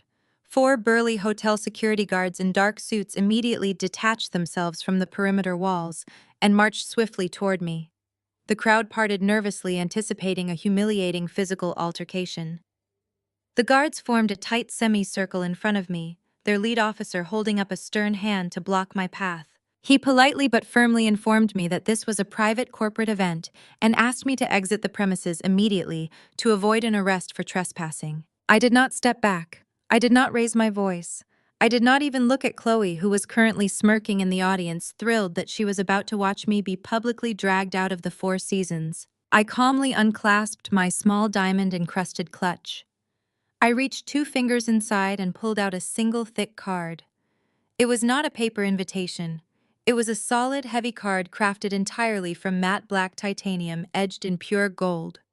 It was a proprietary access key, an item so exclusive that only the highest-ranking financial executives in the country even knew it existed. It was the master credential issued directly by the Federal Reserve to the singular majority debt holder of a registered financial institution. I held the heavy black and gold card up, holding it perfectly still between 2 fingers, right in front of the lead security officer's face. The officer's eyes locked onto the gold microchip embedded in the titanium. He looked at the embossed insignia of Apex Holdings. He knew exactly what that card meant. He knew that the person holding that card was not a trespasser. The person holding that card was the apex predator of the corporate food chain, the supreme financial authority who held the power to liquidate the very event he was currently guarding. The color drained from the officer's face. His aggressive posture melted instantly.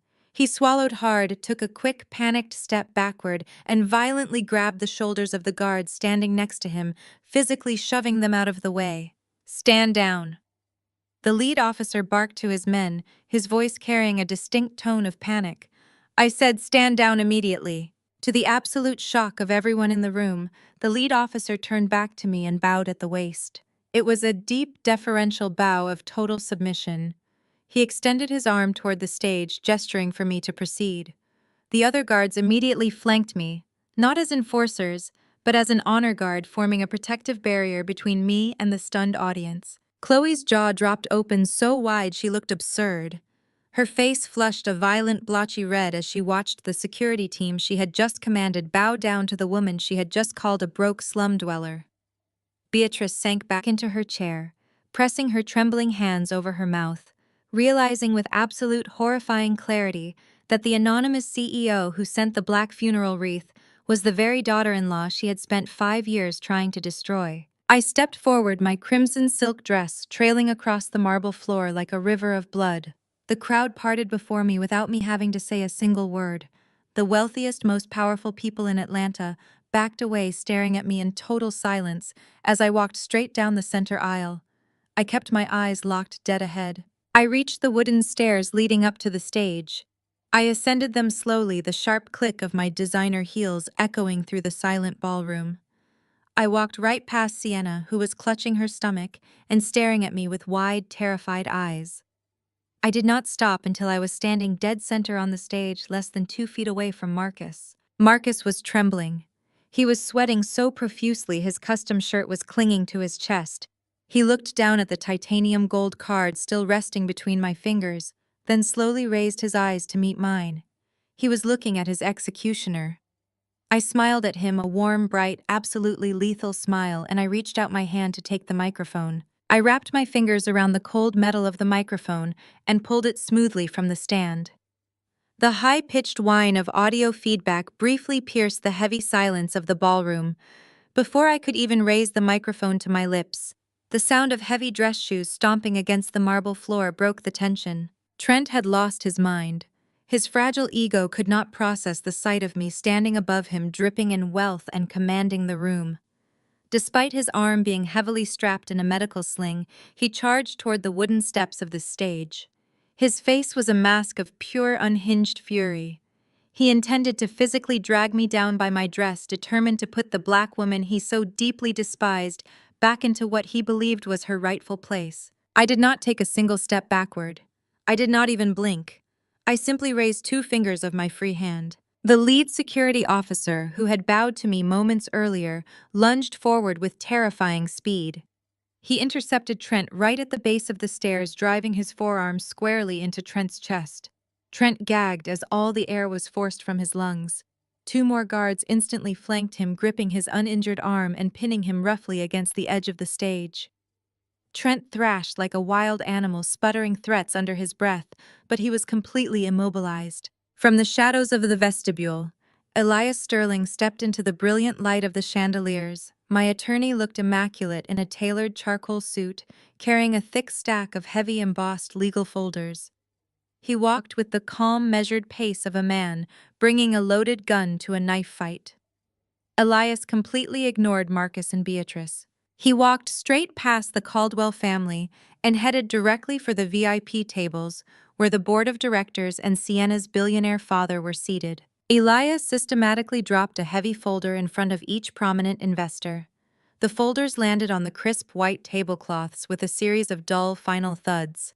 I lifted the microphone. My voice echoed through the massive ballroom, steady, resonant, and dripping with absolute authority. "Good evening, members of the board, esteemed investors, and distinguished guests," I said, my gaze sweeping over the hundreds of terrified faces looking up at me. "Allow me to formally reintroduce myself. I am not standing before you tonight as the discarded, naive wife of Marcus Caldwell. I am standing here as the sole managing director of Apex Holdings. And as of yesterday morning, I am the absolute largest creditor of the entire Caldwell family empire." A collective gasp rippled through the elite crowd.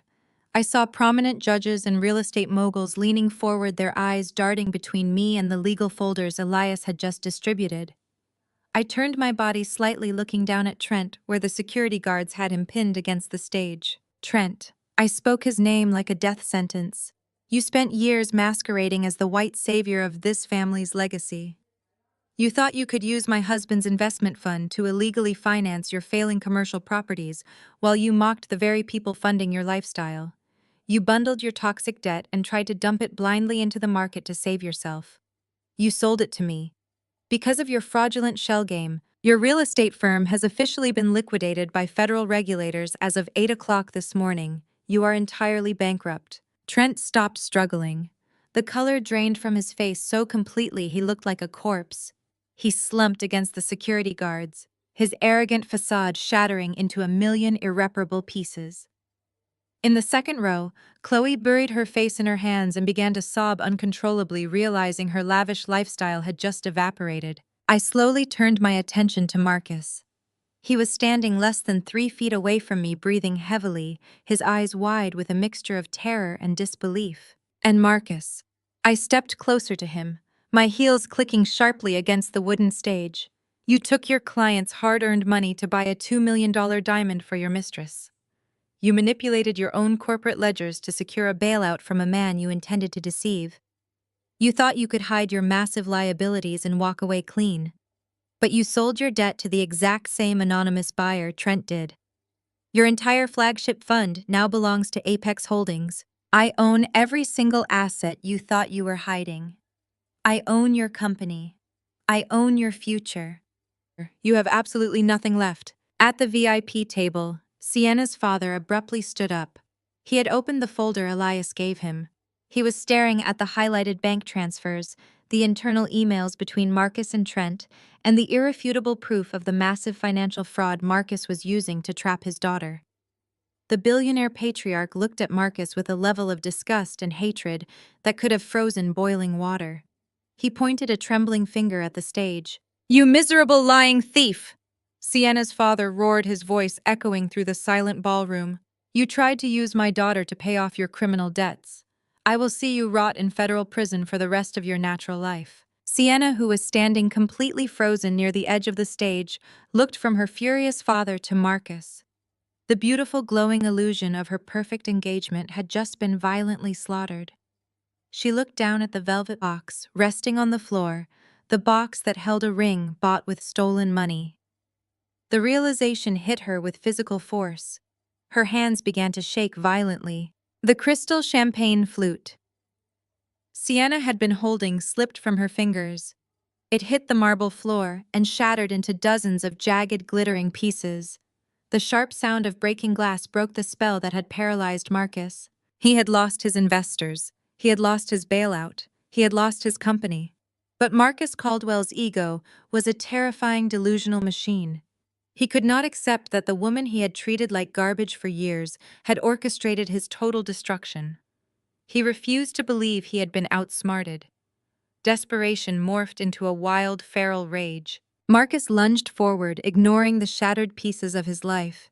He pointed frantically at the heavy diamond collar resting against my neck, his chest heaving as he screamed into the microphone I was holding. "You are out of your mind!" Marcus screamed, his voice cracking, spittle flying from his lips. "You are completely delusional. I do not care what imaginary company you created. I do not care where you got those diamonds, or how you got your hands on that kind of money. You are my wife. We are legally married. Under Georgia law, every single asset you own is marital property. You have to split every penny of that fortune with me 50-50. I stared at the man I had loved for 5 years. The man who had mocked my background stolen from his clients and planned to throw me out onto the street. He was panting heavily, his eyes wild with a sickening mixture of greed and desperation. He honestly believed that the law he had tried to manipulate was now going to be his ultimate salvation. He thought the legal bonds of our marriage would force me to hand over half of an empire I had just inherited. I threw my head back and laughed. It was not a polite, restrained chuckle. It was a loud, resonant, genuinely joyous laugh that echoed through the state-of-the-art sound system and bounced off the crystal chandeliers. The sound of my laughter sent a physical shudder through Marcus. His frantic chest heaving suddenly paused. His confident, predatory stance faltered as he looked at me in total confusion. He had expected me to recoil. He had expected his threat to terrify me. I raised my free hand and snapped my fingers once. Elias Sterling, standing near the VIP tables with the board of directors, tapped the screen of his digital tablet. The massive projector screens behind the stage went entirely black for a fraction of a second. These were the screens meant to play a glowing high-definition tribute to the 30-year legacy of the Caldwell family.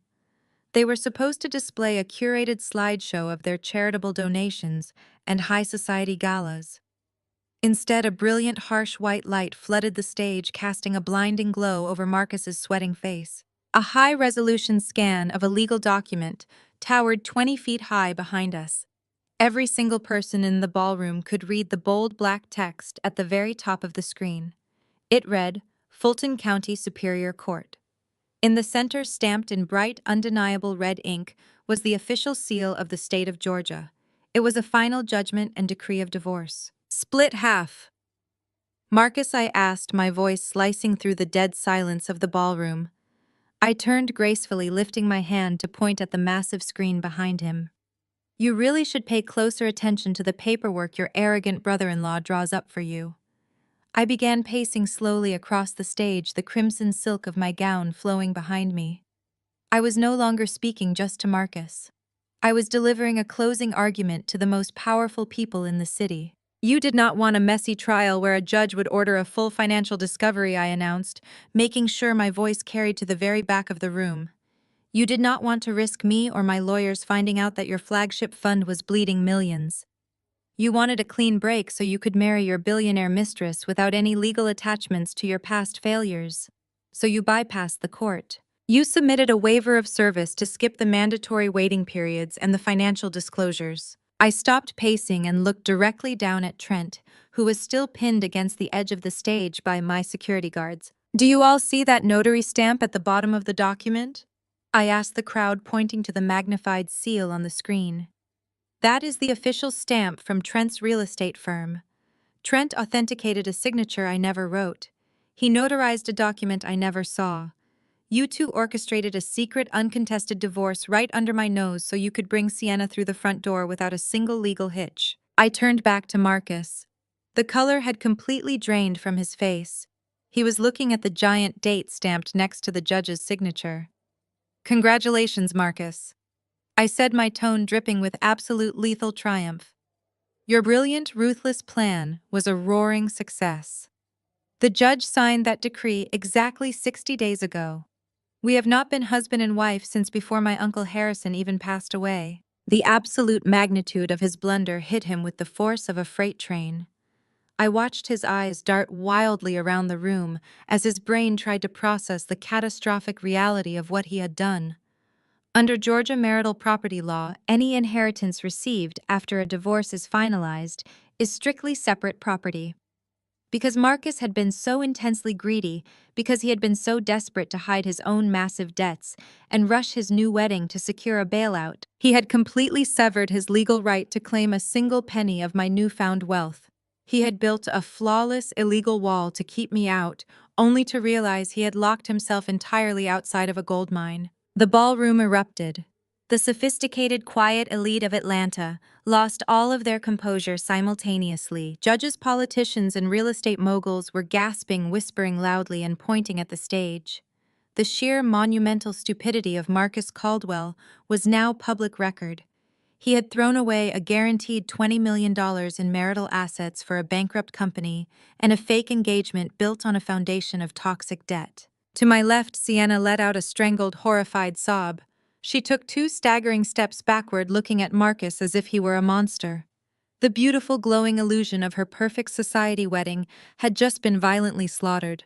She had just realized that the man she was carrying a child for was not a wealthy, misunderstood bachelor trying to escape a bitter wife. He was a broke, fraudulent, divorced con artist who had lied to her and her powerful father about absolutely everything. In the front row, Beatrice Caldwell reached up and clutched her chest. The matriarch who had spent the last 5 years telling me I was not good enough for her son stared up at the massive divorce decree.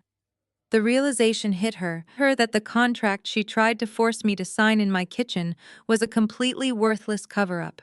She had offered me $10,000 to leave quietly, completely unaware she was insulting a woman worth $40 million.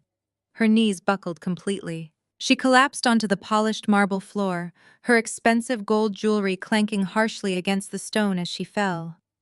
Chloe screamed for her mother, dropping to the ground beside her, her perfectly styled hair falling into her tear-streaked face in an absolute panic. But Marcus did not look down at his collapsing mother. He did not look at his weeping pregnant mistress. His eyes were completely glazed over, locked onto the bright red seal of the divorce decree projected on the screen. His brain completely short-circuited. The loss of the money was worse to him than the loss of his reputation. He could not fathom being poor. He could not fathom that the woman he viewed as a pathetic, naive stepping stone had completely outplayed him. The greed overrode his survival instinct. The thought of $40 million slipping through his fingers shattered his last remaining thread of sanity. He forgot about the investors sitting at the tables. He forgot about the live microphones. He forgot about the elite society he had spent his entire life trying to impress. Marcus grabbed his own hair with both hands, his face contorted in a mask of absolute feral panic. "No," Marcus screamed at the top of his lungs, his voice raw and hysterical, echoing violently through the grand ballroom. "That document is fake. I had Trent forge your signature. That divorce is invalid. Give me my money back." I stood perfectly still, letting the brilliant flash of the red and blue emergency lights wash over the crimson silk of my gown. The wailing of the sirens outside the hotel cut through the dead silence of the ballroom, a deafening mechanical scream that signaled the absolute end of the Caldwell empire. Marcus remained on his knees on the polished wooden stage, his entire body trembling so violently that his teeth audibly chattered. He stared blankly at the massive oak doors at the back of the room, watching his inevitable destruction march straight down the center aisle. The federal agents moved with terrifying synchronized precision. They did not shout or draw their weapons. They did not need to. Their sheer, undeniable authority parted the crowd of elite Atlanta socialites like the Red Sea. Wealthy investors, politicians, and real estate moguls scrambled out of the way, desperate to avoid making eye contact with the authorities. No one wanted to be associated with the financial bloodbath that was about to take place. Elias Sterling stood beside me, his posture relaxed and victorious. He calmly turned the microphone off and handed it to a frozen hotel manager standing near the stairs. Elias had meticulously planned this exact timing. He had submitted the encrypted flash drive containing Marcus and Trent's fraudulent financial ledgers, the offshore transfer receipts, and the fake notary documents to his contacts at the Federal Bureau hours ago. He knew the moment Marcus publicly confessed to the forgery, the agents would have the real-time probable cause they needed to execute the arrest warrants on the spot. The lead FBI agent, a tall, broad-shouldered man with a face carved from stone, stopped at the base of the stage. He looked down at Trent, who was still pinned firmly against the edge of the platform by my private security team. Trent was openly weeping now, the pain of his dislocated shoulder mixing with the sheer terror of federal prison. The agent flashed his gold badge, the metallic glare catching the light of the chandeliers. Trenton Miller, the agent, announced, his voice carrying effortlessly over the terrified murmurs of the crowd. You are under arrest for conspiracy to commit wire fraud, massive corporate embezzlement, and the falsification of federal banking documents. You have the right to remain silent. I strongly suggest you exercise it. Trent tried to thrash away his survival instinct, overriding all logic. He screamed that he was being set up, that his company was completely legitimate, that his brother-in-law had forced him into the offshore transfers. The federal agents completely ignored his pathetic display. They stepped forward, grabbed Trent by his uninjured arm, and roughly secured a heavy pair of steel handcuffs around his wrists, forcing him to bend awkwardly to accommodate his dislocated shoulder. They hauled the arrogant white real estate developer up from the floor, stripping away every ounce of the superiority he had weaponized against me for the last 5 years. The lead agent then turned his attention to the stage. He walked up the short flight of wooden stairs, his heavy boots echoing with terrible finality. He stopped right in front of Marcus, looking down at the broken, sweating man kneeling on the floor. Marcus Caldwell, the agent said coldly. You are under arrest for first-degree wire fraud, money laundering, forgery of state court documents, and perjury. Stand up and place your hands behind your back. Marcus did not move. He seemed entirely paralyzed, his brain simply refusing to accept the reality of the handcuffs the agent was currently unclipping from his belt. He slowly turned his head to look at me. His eyes were completely bloodshot, his perfectly groomed hair matted to his forehead with cold sweat. He looked like a cornered, desperate animal begging for a way out that simply did not exist. Maya, please. Marcus croaked, his voice cracking into a pathetic, high-pitched whine. Please tell them. Tell them this is a misunderstanding. Tell them I will give the investors their money back. I can fix this. You have the 40 million. You can buy the debt back. You can save the fund.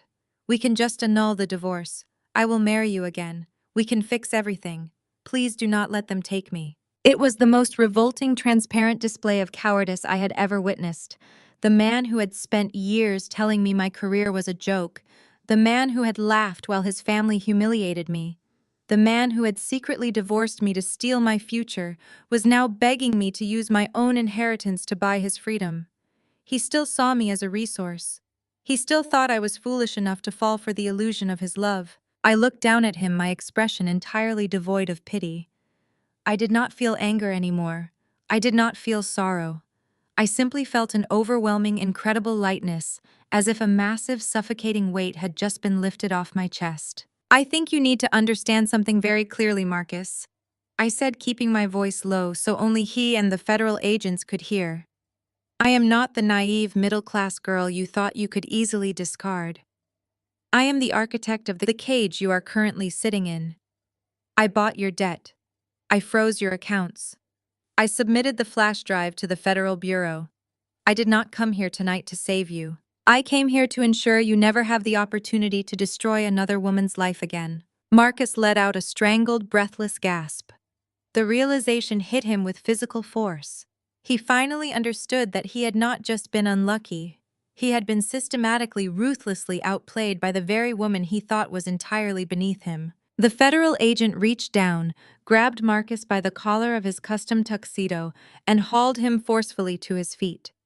Marcus offered no resistance as his arms were wrenched behind his back. The sharp metallic click of the handcuffs locking into place echoed through the silent stage. It was the sound of a closing door, the final undeniable end of his fraudulent empire. As the agents turned Marcus around to march him down the stairs, Beatrice Caldwell let out a piercing, agonizing scream from the front row. She scrambled up from the marble floor, her expensive gown wrinkled and her hair in total disarray. She pushed past a terrified guest and threw herself toward the stage, her arms outstretched toward her arrested son. Marcus! Beatrice wailed, tears streaming down her face, ruining her perfect makeup. My boy, you cannot take my boy. He is a Caldwell. He is the head of this family. She lunged toward the lead federal agent, desperately trying to grab his arm to stop him from taking her golden child away.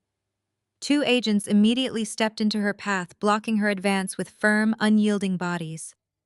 Beatrice collapsed against them, sobbing hysterically, realizing that all her social status, all her elite country club memberships, and all her arrogant pride were completely useless against federal indictments. Chloe stood frozen a few feet away, her hands covering her mouth, watching both her husband and her brother being escorted out of the ballroom in steel chains.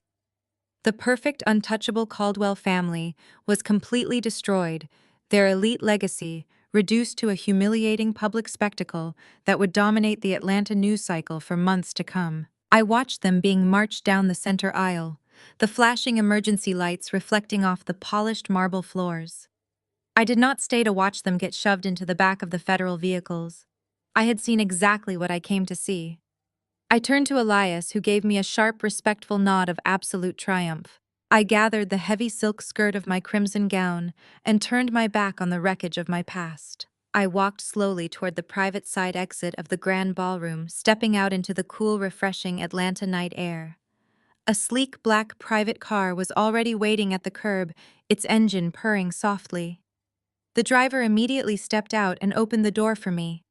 I slid into the plush leather seat, leaning my head back against the headrest.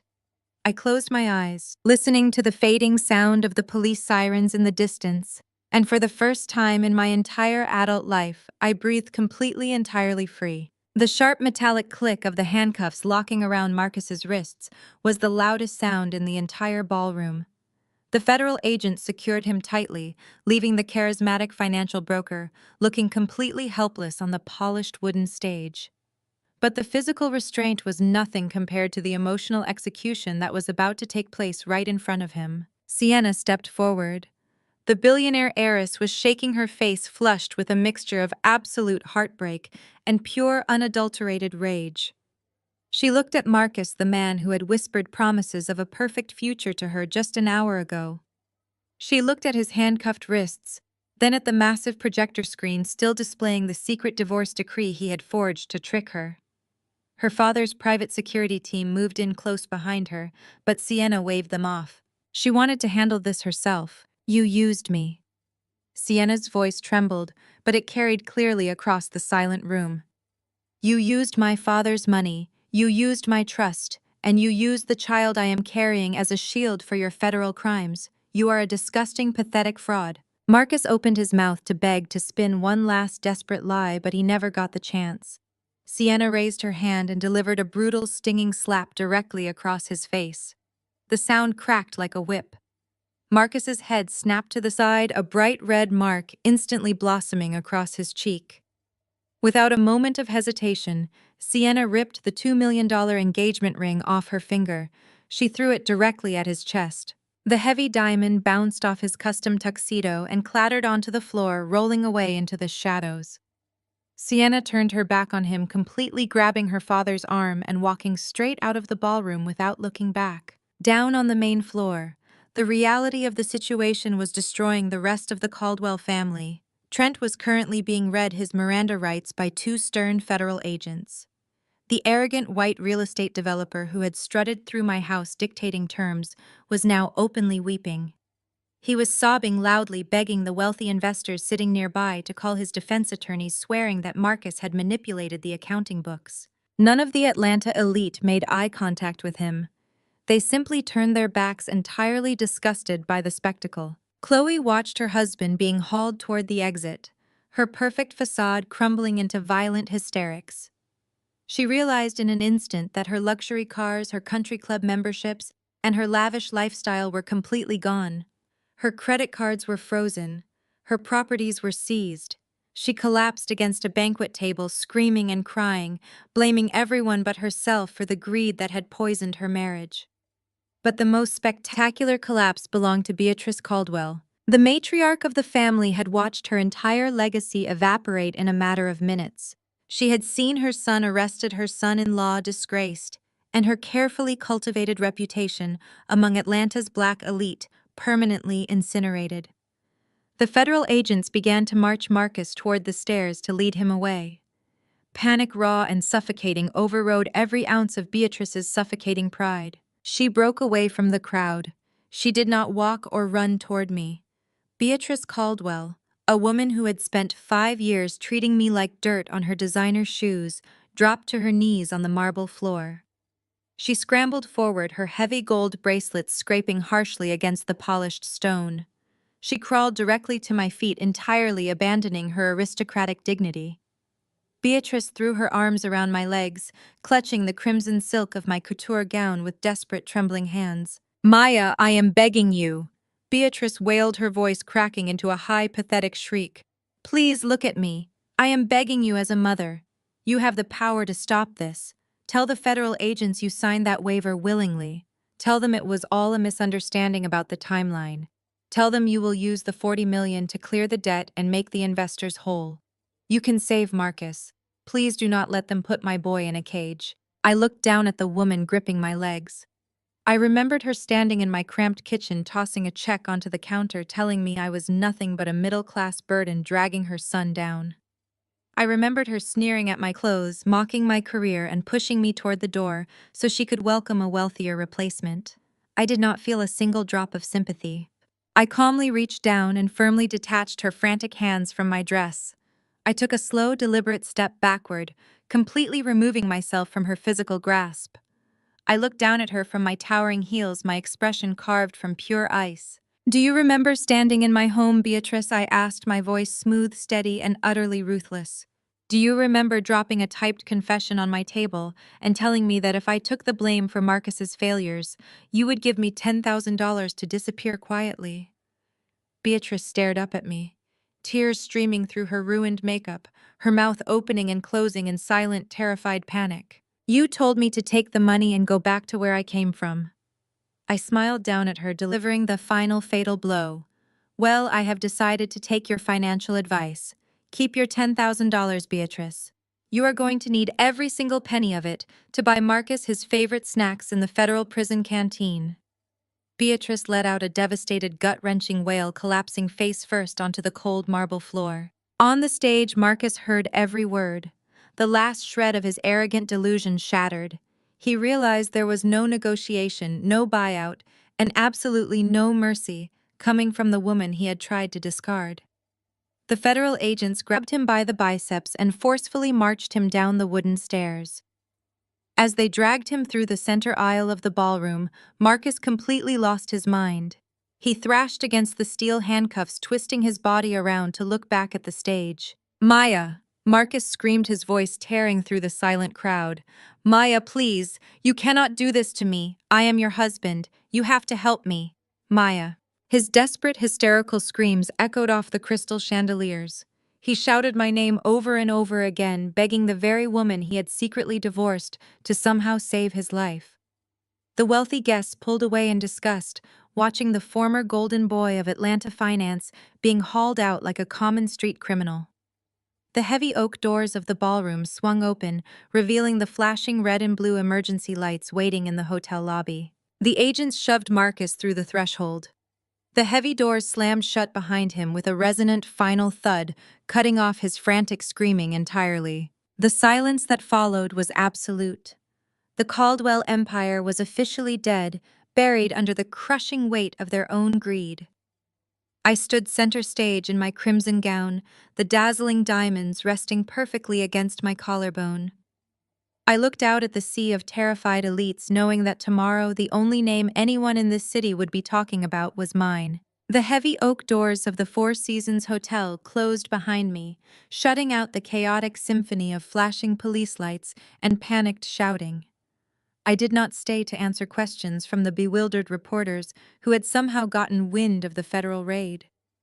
I simply walked out to my waiting car, sank into the plush leather seat, and told the driver to take me home. I watched the city lights blur past the tinted windows, feeling the last remaining threads of my old life detach and fall away into the darkness. I am sitting on my emerald green velvet sofa right now. I am holding a glass of vintage red wine, the very same label Sienna supposedly secured for that ridiculous family dinner, and I am watching the Atlanta skyline glittering endlessly through my penthouse windows. It has been exactly 8 months since that night at the gala, and the dust has finally settled over the absolute ruins of the Caldwell family empire. The federal trial concluded last month, and it was a spectacular, highly publicized disgrace. I sat in the back of the courtroom every single day wearing immaculate designer suits, watching the men who tried to ruin me turn on each other like starving animals. Marcus tried every pathetic trick in the book to save his own skin. He hired high-priced defense attorneys, using the absolute last drops of his mother's savings, trying to claim he was the innocent victim of a complex corporate misunderstanding. When that failed, he tried to throw Trent completely under the bus. Marcus took the stand and testified that Trent had masterminded the entire offshore embezzlement scheme. Trent immediately retaliated by providing the federal prosecutors with every single email, text message, and encrypted file proving Marcus was the primary architect of the fraud. Watching the arrogant white savior and the golden boy of Atlanta finance tear each other apart under oath was better than any television show I could have ever watched. Marcus even tried his final, most desperate legal maneuver. He filed a motion arguing that because we were legally married when the investment fund was initially created, I should be held partially responsible for the financial liabilities of his fraud. The federal judge, a brilliant and no-nonsense woman, who saw right through his staggering arrogance, completely dismantled his defense in open court. She pointed out that his own forged divorce decree, the very document he used to try to leave me destitute, legally severed me from his financial crimes long before the federal raid even occurred. Marcus was sentenced to 5 years in federal prison for wire fraud, money laundering, and forgery. I was in the gallery when they read the verdict. He cried. There was no dignity left in him, no charismatic smile, no tailored tuxedo. Just a broken, weeping man realizing his charm could not manipulate a federal judge. Trent met a similarly devastating fate. His deeply ingrained superiority complex could not protect him from the Securities and Exchange Commission. His real estate broker license was permanently and completely revoked. His company was totally liquidated by the federal bankruptcy courts to pay off the massive debts he owed to Apex Holdings. This meant every single dime of his liquidated assets flowed directly into my corporate accounts. Trent was forced to declare total absolute bankruptcy. He currently works as an hourly shift manager at a hardware store 2 towns over. Chloe, who had spent her entire adult life mocking my middle-class background and flaunting her husband's wealth, suddenly found herself married to a broke, disgraced felon. She had to sell her luxury vehicles, her designer handbags, and move out of her gated community just to afford basic living expenses. In a truly hilarious twist of fate, Chloe actually showed up at the lobby of my public relations firm 2 months ago. She was wearing a cheap, off-the-rack suit, holding a poorly formatted resume, looking to see if I had any open assistant positions. I did not even go down to the lobby to meet her. I simply had my front desk security guard inform her that we were not hiring and politely ask her to exit the premises. The last I heard, she was working as a receptionist at a mid-tier fitness center, actively avoiding anyone from our old social circle because she could not bear the severe humiliation of her new reality. Beatrice Caldwell suffered the absolute worst punishment of all for a woman completely obsessed with status and social hierarchy. The Caldwell name became entirely radioactive in Atlanta.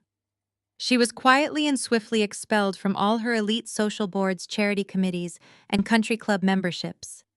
No one wanted to be associated with the mother of a convicted federal fraudster. To pay for Marcus's extensive legal fees and settle the remaining civil fines, Beatrice was forced to sell the sprawling Buckhead mansion.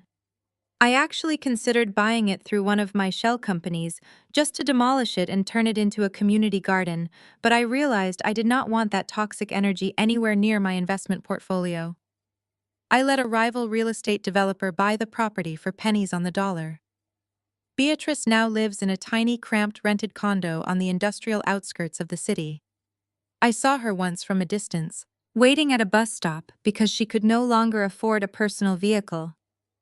She looked haggard, clutching a worn-out purse, completely isolated from the high society she valued more than her own soul.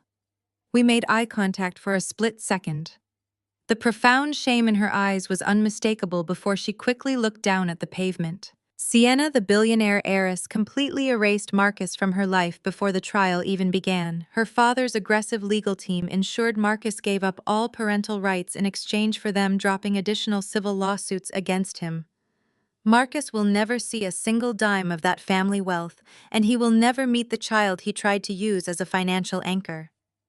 Sienna moved back to the West Coast, entirely abandoning the wreckage of her Atlanta engagement. As for me, I have never been more powerful or at peace. My public relations firm is thriving beyond my wildest expectations, but I do not take on vanity events for arrogant socialites anymore. I only work with corporate clients and charitable foundations who respect my time and my vision.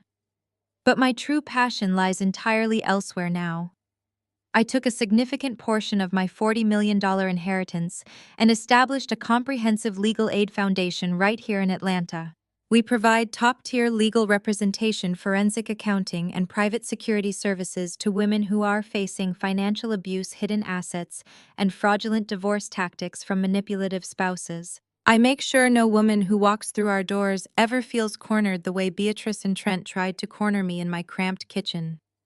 We hire the absolute best financial auditors in the state to track down every single hidden bank account, offshore transfer, and secret property deed. We level the playing field, giving women the exact ammunition they need to fight back and claim every single penny they are owed. Last week, we helped a young mother uncover $3 million her husband had hidden in cryptocurrency just days before he filed for divorce.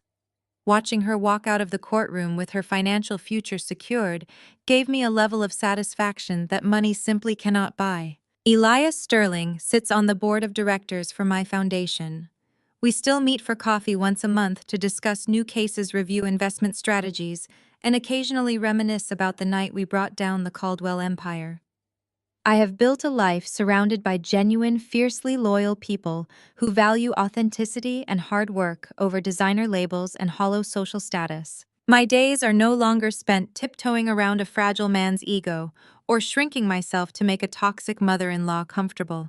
I own my time, I own my space, I own my future. Many people in the Atlanta social scene still whisper about me when I walk into a room.